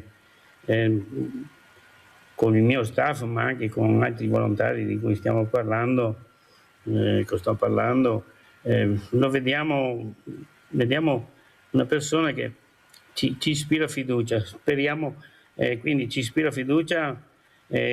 Condivido quell'invito che ha fatto il Papa, perché è molto importante e ci aiuta a comprendere più in profondità il nostro pensiero solidale, e mi auguro con il mio staff di poterlo incontrare il prima possibile, perché stiamo lavorando con dei consiglieri, i suoi nuovi consiglieri, e vorremmo arrivare a lui e discutere con lui, perché condivido questo suo pensiero piuttosto attento, quindi trovo positivo. La Meloni, ogni governo ha le sue difficoltà. Devo dire che onestamente si trova in un momento mondiale che non è di semplice cosa, no? Se pensiamo ad alcune figure amministrative di alto livello, no? Come si comportano. Però bisogna anche dire una cosa, avere il coraggio di dirla. Ha avuto il tempo di 3 anni con una maggioranza che poteva decidere, poteva gestire, poteva fare, aveva il monopolio, che è brutto termine, ma aveva la possibilità di poter gestire, ma non è riuscita a portare a compimento tutte non a compimento, ma nemmeno riusciamo a vedere i risultati di quel programma che lei si era prefissa. Sembra quasi che fosse invece un programma, e sta dimostrando quasi, dico questo, che sia un programma più di potere. Un po' torniamo al ragionamento iniziale, la propaganda per la visibilità, per avere forza, per avere potere, per dimostrare agli altri, per dimostrare che sono inattaccabili. Questa è la cosa. E questo preoccupa in questo momento particolare sociale che preoccupa tutto il mondo, con queste guerre che abbiamo qua a 4 passi, con quello che si immagina che si possa, speriamo sempre di no, possa anche proiettarsi verso il nostro paese d'Italia. Però Antoniazzi, è anche da dire che fare opposizione è facile, governare è difficile. Si è ritrovata veramente in una situazione non facile, un paese allo stremo delle forze, siamo i penultimi e non è facile con queste guerre riuscire a capire il futuro di questo paese, dove andremo a parare. Un'Europa che non esiste, Antoniazzi, mentre avrebbe dovuto già da tempo fare squadra, unire le forze, perché noi cosa possiamo contare? È l'Europa che dovrebbe essere forte in questo momento e dare dei segnali, ecco, veramente concreti sul futuro anche dei paesi che la compongono. Prego. Condivido con lei tutto questo, che gestire e governare sia una cosa non facile, è dimostrabile, perché basta vedere la vita dentro una famiglia, governare una famiglia, no? Già facendo l'equivalenza.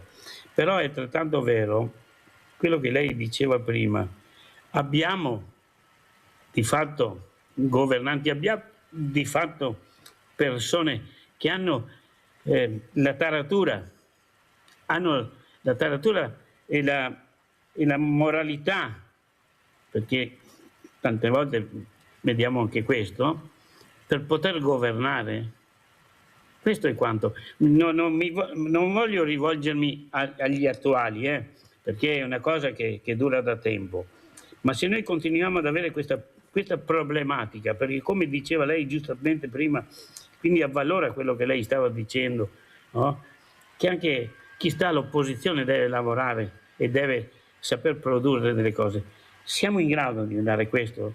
Per la grande domanda che lei faceva prima, perché è una grande domanda, abbiamo figure che hanno questa taratura di poter essere in grado di sopportare o di gestire tanto peso?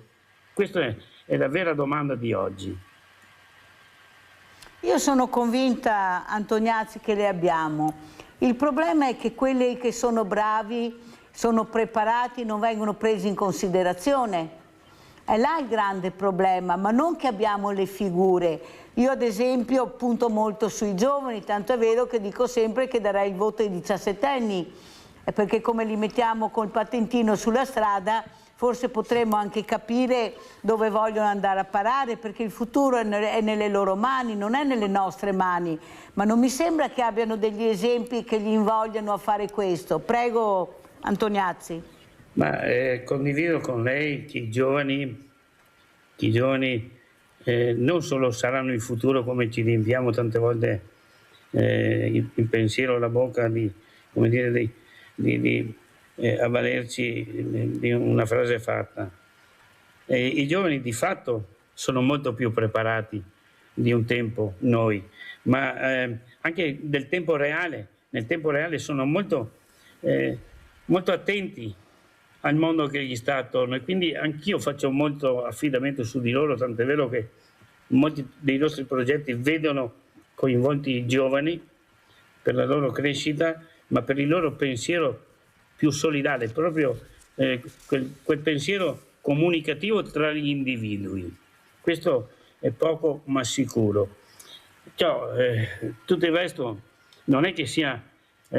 bisogna dire anche un'altra cosa, noi abbiamo una peculiarità oggi dentro alle società, non solo la nostra, che bisogna avere il coraggio di esprimere i pensieri, o non dico la critica, perché la critica distruttiva, parlo di una critica positiva, cioè di un dialogo costruttivo, senza avere il coraggio di dire le cose per come sono.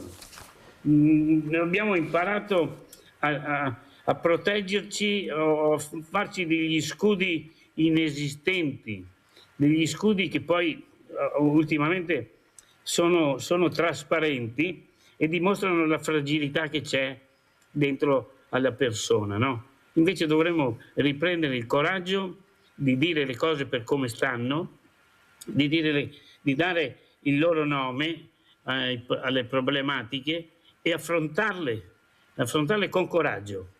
Ci manca questo spirito di punta per poter andare oltre. E con queste parole io ringrazio tantissimo Giancarlo Antoniazzi, presidente Contea, questo mondo del volontariato fondamentale, importantissimo, che io non finirò mai di ringraziare. Grazie Antoniazzi, buon lavoro, grazie anche alla squadra di Antoniazzi, e adesso noi andiamo a vedere il vostro assegno a chi è andato.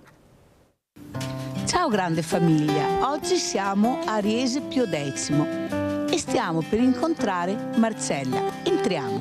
Ciao. Ciao. Tutto bene? Marcella voi l'avete già conosciuta. Siamo ritornati perché Marcella è in grossissime difficoltà. Mi ha chiamato letteralmente spaventata, ma soprattutto disperata, perché non ce la fa. Non trova lavoro, soldi non ce ne sono, e soprattutto lei ha molta paura perché non riesce a pagare l'affitto. Sono stanca di lottare contro i mulini al vento, come si dice, contro la burocrazia, contro tutto. Ho bisogno di un qualcosa di concreto, di solido, e le autorità non fanno niente per me. Ecco, tutto qua. Mi dicono, sono stata chiamata a tanti colloqui perché per legge le fabbriche, le ditte sono autorizzate, sono obbligate ad assumere personale invalido. Io mi sono sempre presentata a tutti i colloqui perché ne ho fatto uno poco tempo fa, e però loro ti guardano, ti giudicano, non ti mettono all'opera per vedere cosa sei capace di fare. Ti faranno sapere, poi non senti più nulla, non ti chiamano più. Però io continuo a avere male, io continuo a soffrire, il mio braccio purtroppo, avendone uno solo, si sforza e mi fa male. Adesso non so più cosa fare. Allora, questa è la protesi, che è una protesi vecchia, ormai sorpassata, però giustamente lei dice non ho la possibilità di prenderne un'altra perché costano anche tantissimo.